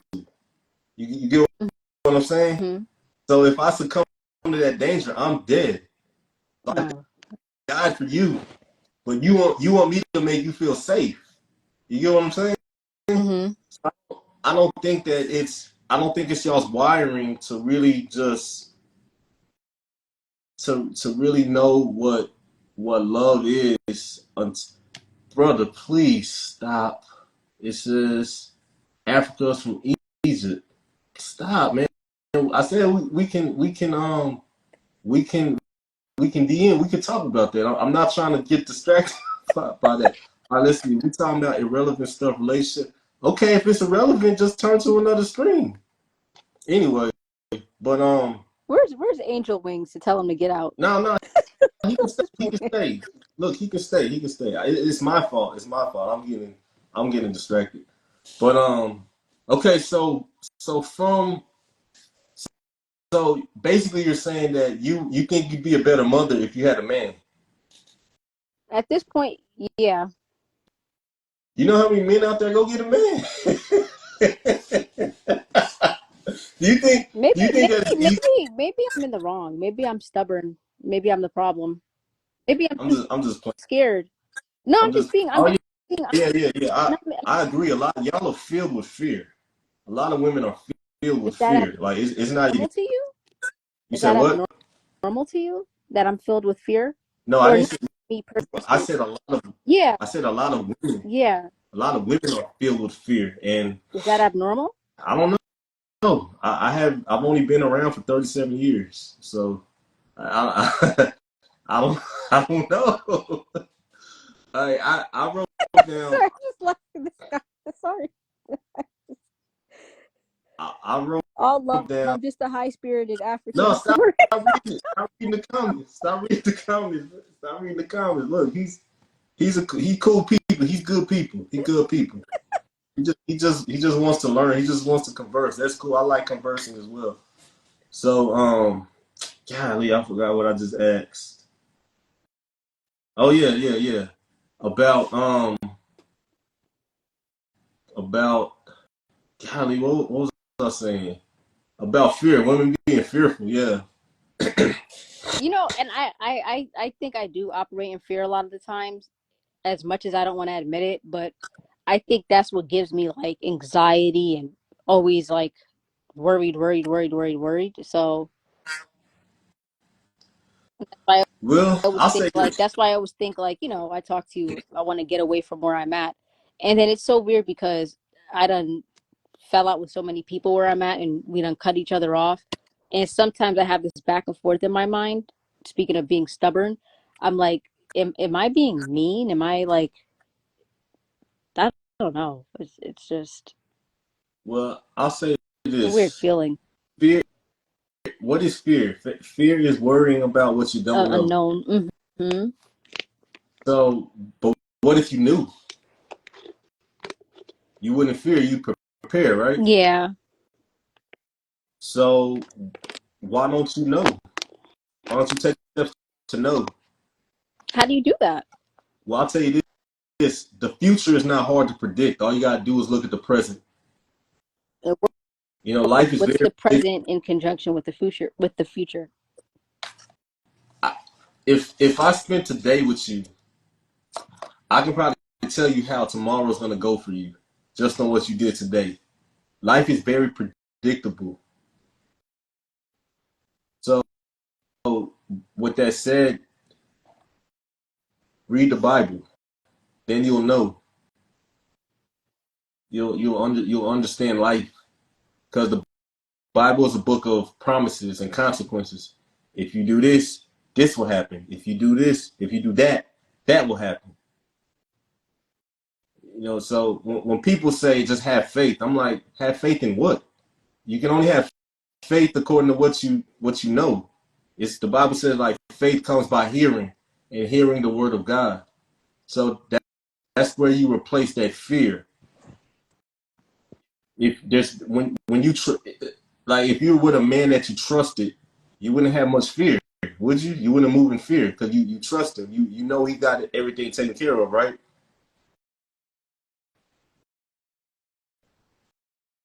Be wrong to do that. Hold on, you I cut cut off. off. Yeah, say that again. So if I'm saying that if I have a man and I know that everything will be going right, I can relax and stuff like that. Does that mean I'd be putting too much trust into a man? And is that wrong?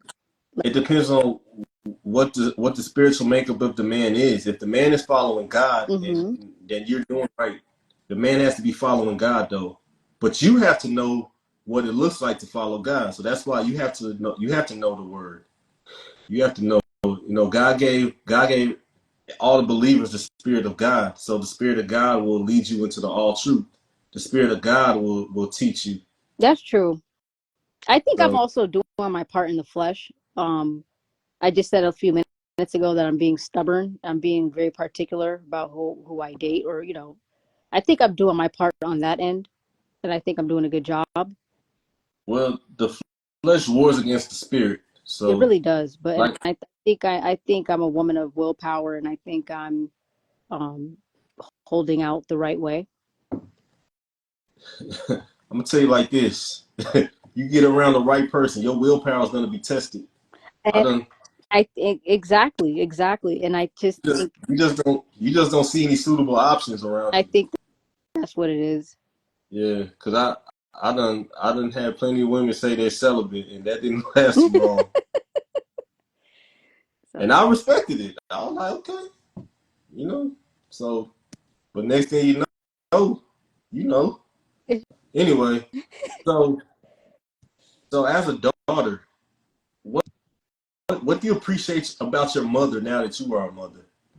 um, her hard work and sacrifice. Well, I'm saying like, do you see any of yourself in her as far as being a mother? Do you see any of yourself in her, any of her in you? No, No. Okay. Well, I remember when I was a kid. Sometimes my mom would be mean. She was really mean, and now that I'm grown, I understood why she was mean. She was going through a cycle and all that. So I think that's the importance of a man to come and take the kids and be like, okay, let's leave mommy alone right now. Let's let her get through whatever she's going through. I don't know. So I see my father in me. I mean that's all right. That's all right. I don't know. That's I don't know. Like I see. I don't. I don't know. If I go into details, it's gonna sound so. I don't know. nah, that's cool. That's cool. I don't want to take you nowhere that you ain't trying to go. But yeah, I just think that motherhood is frowned down upon. What's so funny? I keep reading the high spirit African thing, and I'm just Yeah, I mean that's cool. Let the brother rock. Let him rock. I'm not a hater. You know what I'm saying? I just let people rock out. But I said again because I keep losing my train of thought. So I know I'm gonna go to his page after this live is done. don't. Because but he says I he's African. I want to make sure he's African. He's not Black American. mean it's the same thing to him. I know. So I mean if So I when mean he shit. says If all love, I'm just a high spirited African. look Sorry. if You better Rachel be from Uganda and one of those other 54 countries. if Af- if Rachel don't if Rachel Dolezal can be black, then he can be African. that's true. So let That's true. let that man rock out. But That is so so true. so I think that the feminist mindset is antithetical to the maternal instinct of women, because the feminist programming makes you think everything is about you. I want to have a child for me so I can say I'm a mom, or and then I can The post, reality when yeah, then I can post pictures on social media. They don't understand that that child is a living, breathing soul. You know, that needs the mother, especially in that early part of life. do I give you So feminist vibes the way I talk? nah, I don't. nah. We'll talk about that. We'll talk about that offline. We'll talk about that offline. But I don't give aggressive. we'll talk about that offline.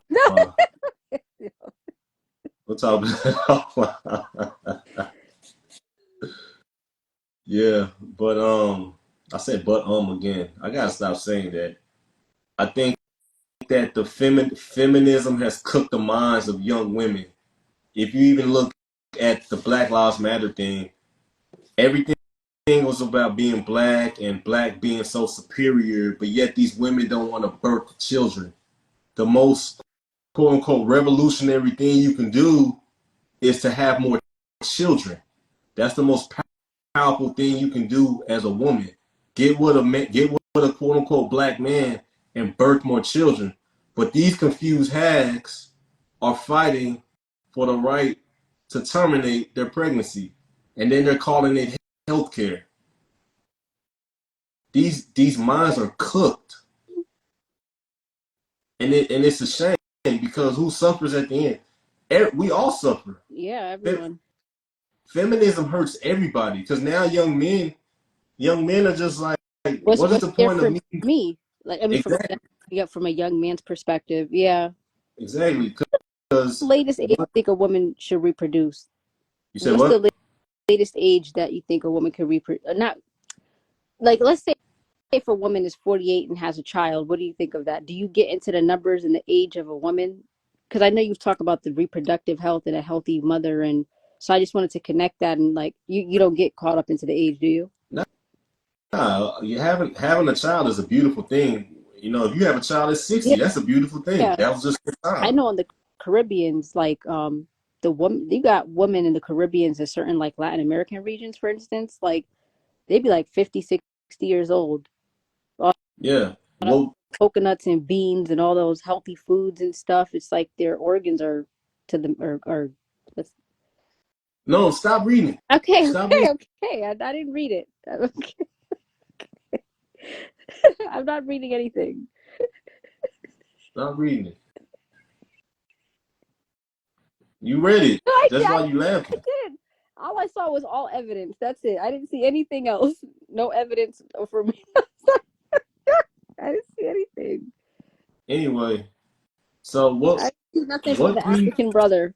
look But I'm what we saying, I know in the Caribbeans, a lot of women out there, they could be like 50, 60 years old, reproducing easy. yeah, You know, I because want to they're say the food, I want to say the resources, um, it's just in America, oh, it's so crazy.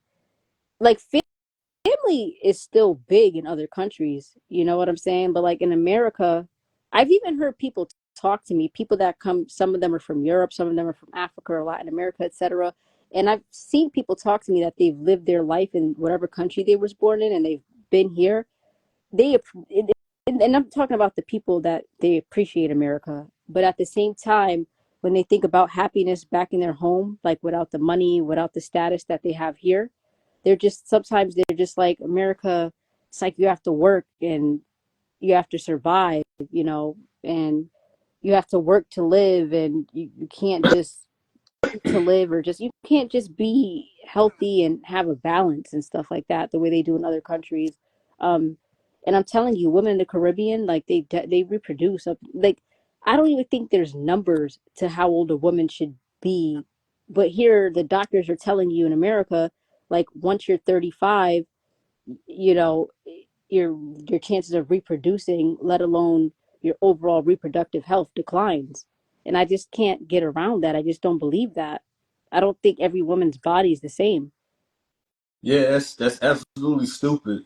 what we perceive as youth is just good health.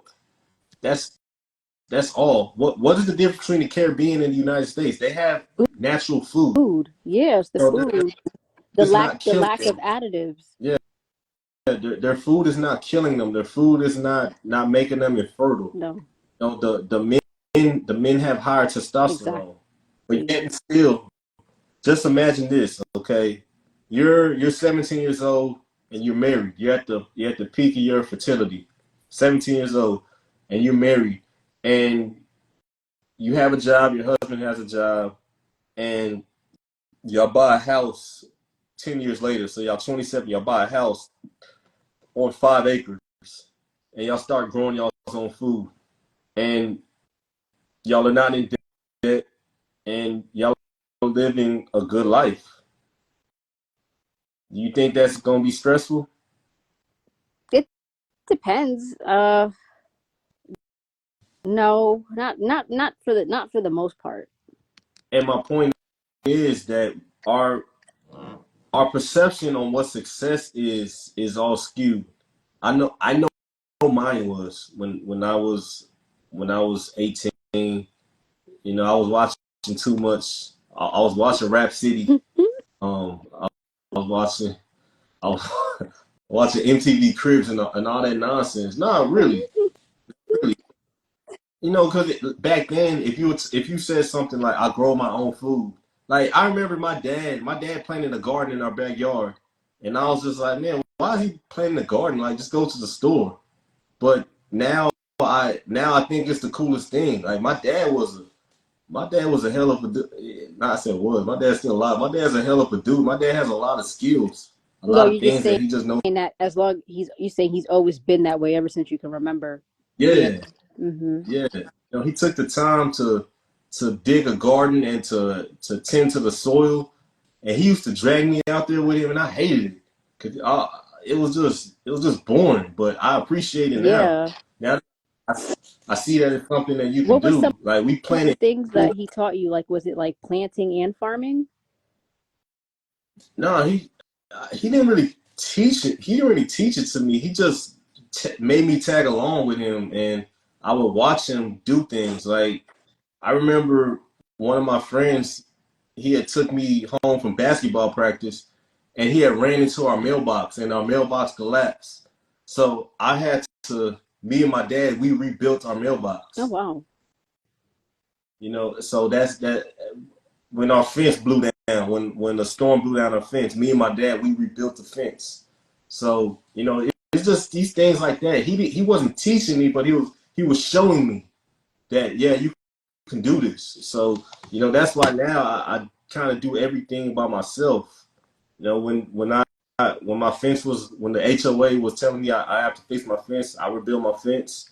I fix my own cars now. You know, I do everything. You know, that's why I'm just like, man, I need to hurry up and get married because I'm gonna run myself into the ground. Because if I got to do the work outside and inside the house, like Oh, you're about to half the time, you're literally about to fix the roof yourself too? hell no, hell no. I would get a. It's funny because I actually sell roofs. I do door to door roofing sales. So I know how to do all that. You know, I know Oh, how to get it done. But you I ain't hustle. Come up to New York. do Hustle. what? No, I can hustle down here and keep my money. I ain't trying to pay that 50% income tax. Like y'all can keep that. Go look at the pyramids in South America. Stop, stop, stop, stop it. But but Oh, maybe yeah, I need to grow up. now it's all cool. We all got a little kid in us. But I think that I think that women need to get back to being their natural selves because I think a lot of women today are unhappy because they're not being women. They're not doing they're going against their nature, so they're miserable. They're constantly conflicted, and but it starts with the men. I think Uh, I think I fall in that category. But I don't but thankfully I don't have hate. You know, there's no um I'd like to think I'm very nurturing towards my daughter, because my daughter, she could talk to me about anything, and I think that means a lot. Like that she's comfortable. She can talk to me about anything. And see, the funny thing about me and my daughter is, oh God, as much as I think my daughter is different than me, because when I look at her, I see her as a boss. I see her as like everything. I think she's just like me too. And it's very scary. But everybody, Yeah, like, even fathers go through that. Like, if a father has a son and he sees like his son has certain traits, just like it's like reflective. It's very scary. I don't know how to explain it, but me and her, it's like if she does certain things that's just like me, I'm like, oh shoot. And it's just like, I don't know. I just think that in many ways, even though we're different, because I want her to have her own individual, you know, way of thinking and her own style and her own way of doing things. But she definitely has me and her, like, emotional wise. And that's what I'm saying. Like, if she sees me more happy, and don't get me wrong, my daughter is very, she's very creative, very, when she goes through stuff, she knows how to snap out of it better than I do. She's better than me in that area. But I'm just saying, just to supplement things, I just feel like if she would see me more happier, it would just be better all in all for the both of us. She sees me more relaxed and she sees me more, because she knows something is off about me, and I hate that. I mean, well, who doesn't know that about me? But whatever. I think I think that women need to understand that even even if the man is not the richest guy in the world, they're better off with him I told you because a man. that last week. I didn't disagree. I didn't disagree because a man brings so much more to the table than money. That's what Betty Wright said. She says some type of man is better than no man at all, and I I, agree with her. I don't agree with that. No, I don't agree with but that. isn't that along the same lines of what you're No, saying? No, but not at all. I, listen, I'm not talking about the degenerates and stuff like that. That's not even on my caliber. But actually, she was talking about a cheating man, wasn't she? When you think about the lyrics, but I don't know. I'm single, so what the hell? I don't even know who that is. I don't even know who you're referring to. Betty Wright, Who's that? the singer, Oh, the clean up oh, woman the that cleanup has the woman. nice, Yeah, I thought you said Betty White. huh? I thought you said Betty No, I White. said Betty Wright. Yeah, yeah, the cleanup woman. Yeah, yeah, Yeah, okay, yeah. the way Nah, do you hear her music and how she speaks on men? yeah, but she was speaking it from a place of heartbreak. Well, that's usually the best type of music. Ah, I The mean, way it's it's real, produced, exactly. it's It's real, real. but I that's you, you got to ask yourself why was she heartbroken? Because of lack of discernment. You did just say Y'all, that y'all, a little while ago. You said that certain women lack discernment. no, I didn't say certain. I said a lot of women. I said a lot. Oh, you think I it's all? didn't say that. I said a lot, not all, not I know. I most. tell you what, Plenty. I've been begging for discernment since 2018, and I've come such a long way. I tell you that much. Because I can admit that I lack discernment. It goes into, how you talk about, like, you think that it's necessary for fathers to pick out like a woman's husband, and how you and other men talk about like women shouldn't vote. It falls into like I it's the never, same, the discernment. I never said Women don't have the same. vote. I never said that. I never said that. You said But that, not me. what I'm saying is it goes into that category of like you and other men. I'm not saying like, whether it's just what's it called? Arranged marriages and should women vote, that whole those two categories. Isn't that based around the lack of discernment within women that a man typically has? Like, better judgment. Isn't that what that's all about?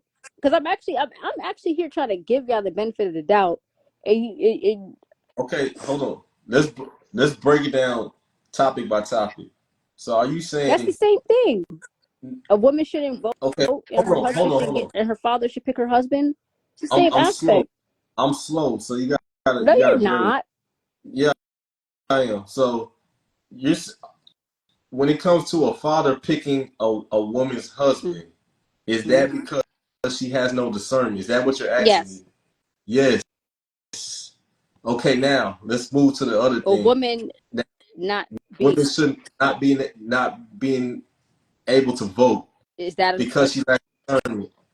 No, that's not. No. The reason why I say that most people, man or woman, shouldn't vote is because they don't understand that their vote has consequences. Cause I even said that if a woman has a business or she's a landowner, she should be able to vote because now she has skin in the game. She understands the the consequences of losses her and the vote. gains? Yes, Yeah, that's yes, serious. yeah. So just what I was You did reading say that. earlier, yeah. So just like I was reading earlier about those bills and them passing those bills and nobody having any clue what's in the bills or having any say about those bills getting passed, that's what I mean. You did say that.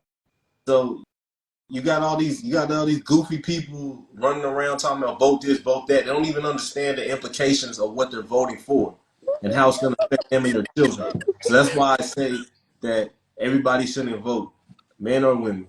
And that's so pathetic that a lot of men don't even have the foresight to see that their vote it could be a national security threat. When they asked Boozy why should he vote for RFK, because he's a candidate. Is that the type of stuff that you're talking about? Like, Yeah, this is stuff I'm talking and about that's a because if whole, we that's a man. Yeah, if we lived in the kind of society to where these people are advocating, people like Boosie they wouldn't have any money. They wouldn't. So in order to vote, you have to understand the system and how it works. You got to understand the inner workings and all that. And I think that that's something a man should do. Women typically don't really care. Women usually conform to the man that they follow. But Why did you title this "Bills, Bills, Bills"? because I was reading about the bills, Okay. about the bills at first. Okay. Anyway, so I guess nobody's watching. We didn't do a good job today, but let me see if What? you're watching. We only got What nobody's watching. do you mean nobody's watching? Don't say that. That's not true. It only says one watcher. It says one watcher on the watcher count. Is that always accurate? I don't know. Is anybody watching? Type one in the comment section if you're watching. Or type Africa if you're watching. Nah, don't type that. Don't type. Yeah, yeah. It's all good. They'll watch the replay. You got any questions? Me? Mm-hmm. Uh, I actually just asked the question, which was discernment. Are you going to vote in this election? That's one thing I never asked you yet for the 2024. And do you think we're going to have an election? Yeah, we're gonna have an election. You think we're going to have an election? Yeah. And who are you going to vote for? Or are you Out still? of the two candidates, Mm-hmm.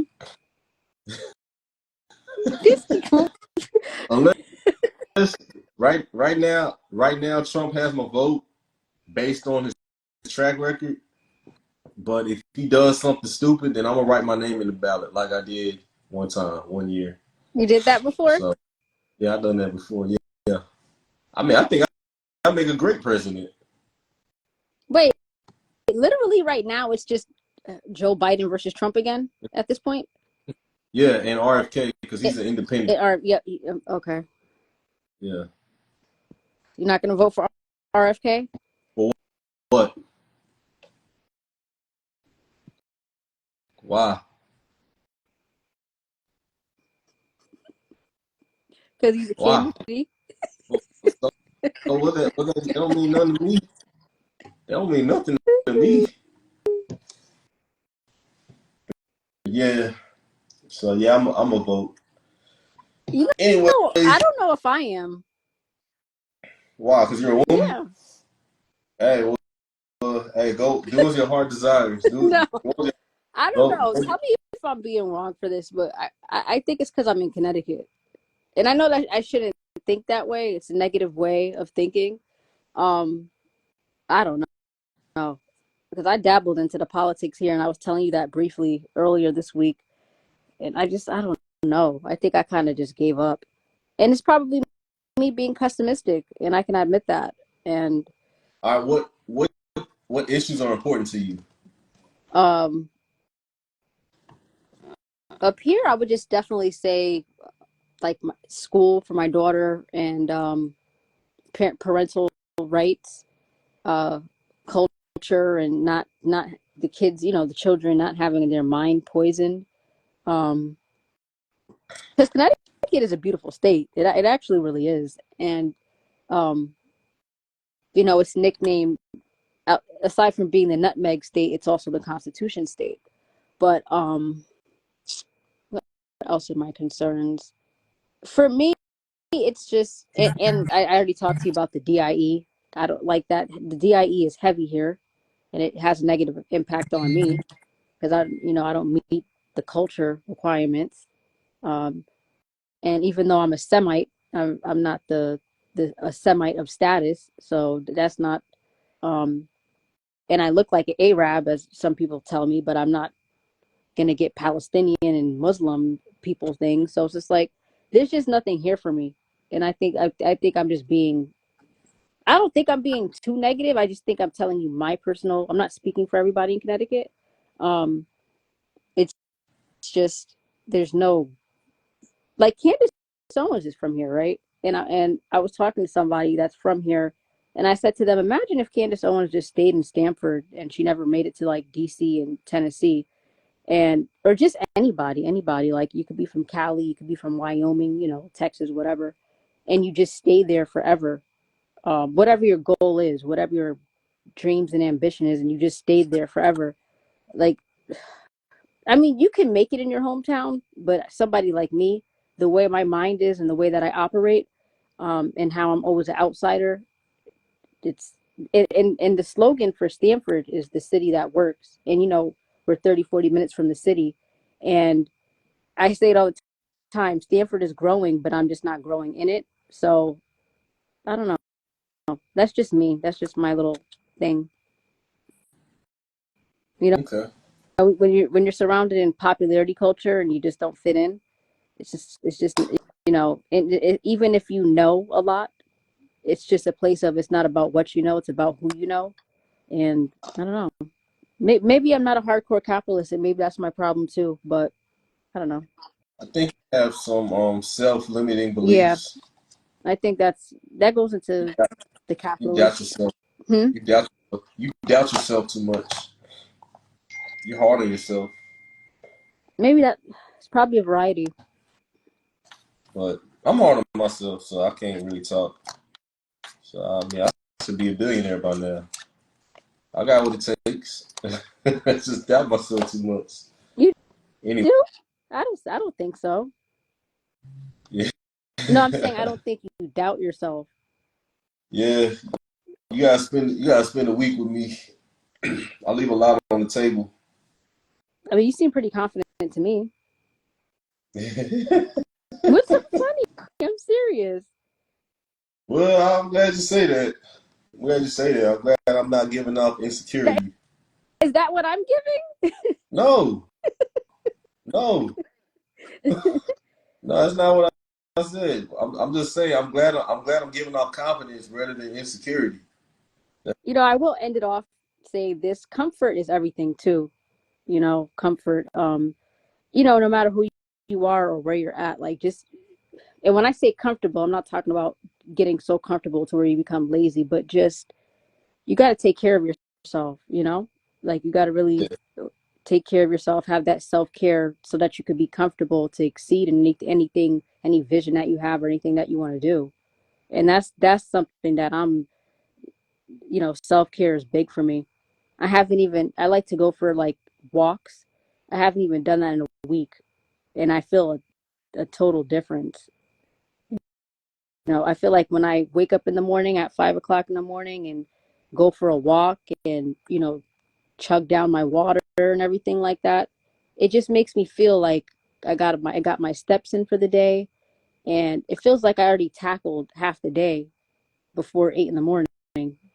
And now that I haven't done that for a week, I feel crazy. So I don't know. I'm just saying all that to say that's a form of self care. Yeah. And It, you gotta make yourself comfortable. You gotta really get go to one of those Chinese people. Let them give you a massage. No, no. Talking about at the mall? they too rough. You talking about at the mall or like the actual What? massage The place Galleria? or anywhere? Anywhere. Well, Or thought you were talking. get you a Japanese lady to give you a massage. I thought you were talking about the ones at the mall. Like I'm When not I going to those. went to the Like Galleria, I don't even know what that.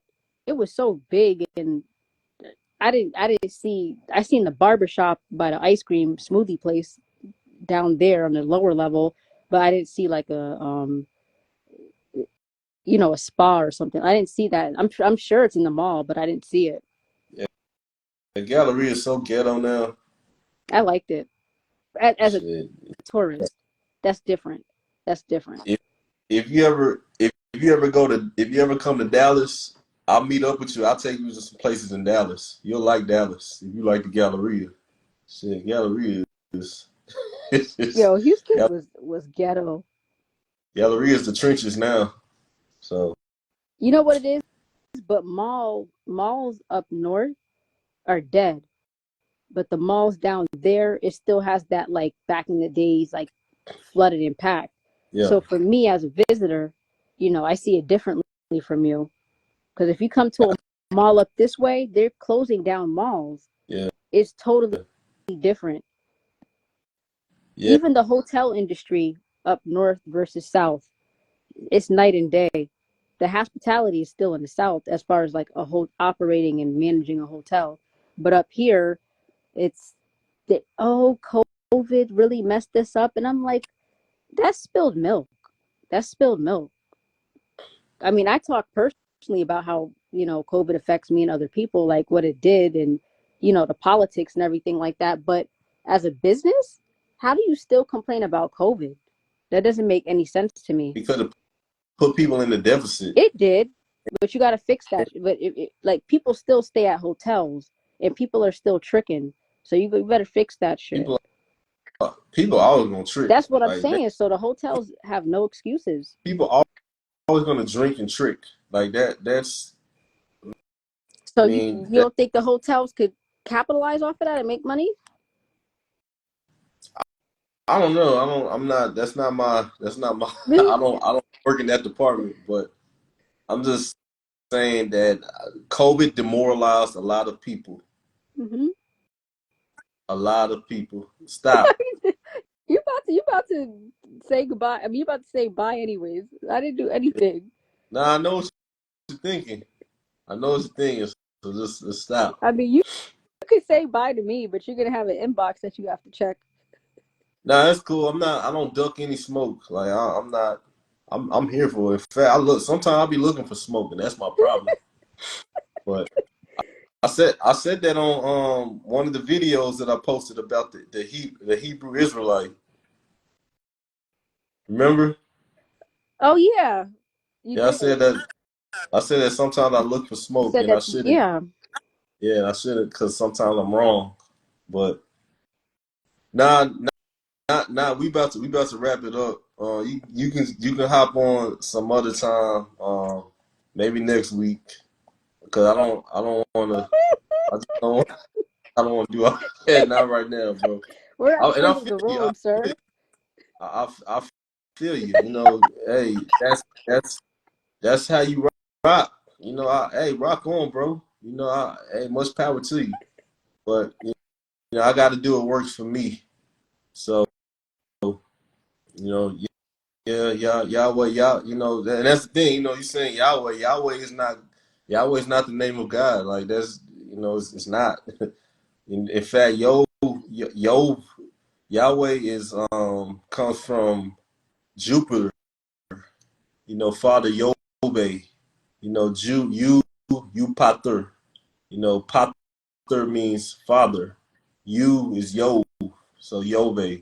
That's the God Yove. Father Yov. Anyhow, all right, Lydia. Well, It was nice chatting, and to all that watch, thank you very much. We'll see you next weekend, and I'll be posting. hold on. This brother's calling me a liar. He said I just made that up. You told me to stop. See, that's why I mean, that's a hell of an accusation, bro. I'm not about to. I'm not about to go Hebrew is there. a Semitic language. That's true. Jehovah. You know what Jehovah means? Jehovah means he is to come. That's what Jehovah means. Yehovah. He is, he was, he is to come. That's what it means. Anyway, all right, lady, I'm gonna hit you up. Bye. I'm in. All right. Later. See you. See you. Thank y'all for watching.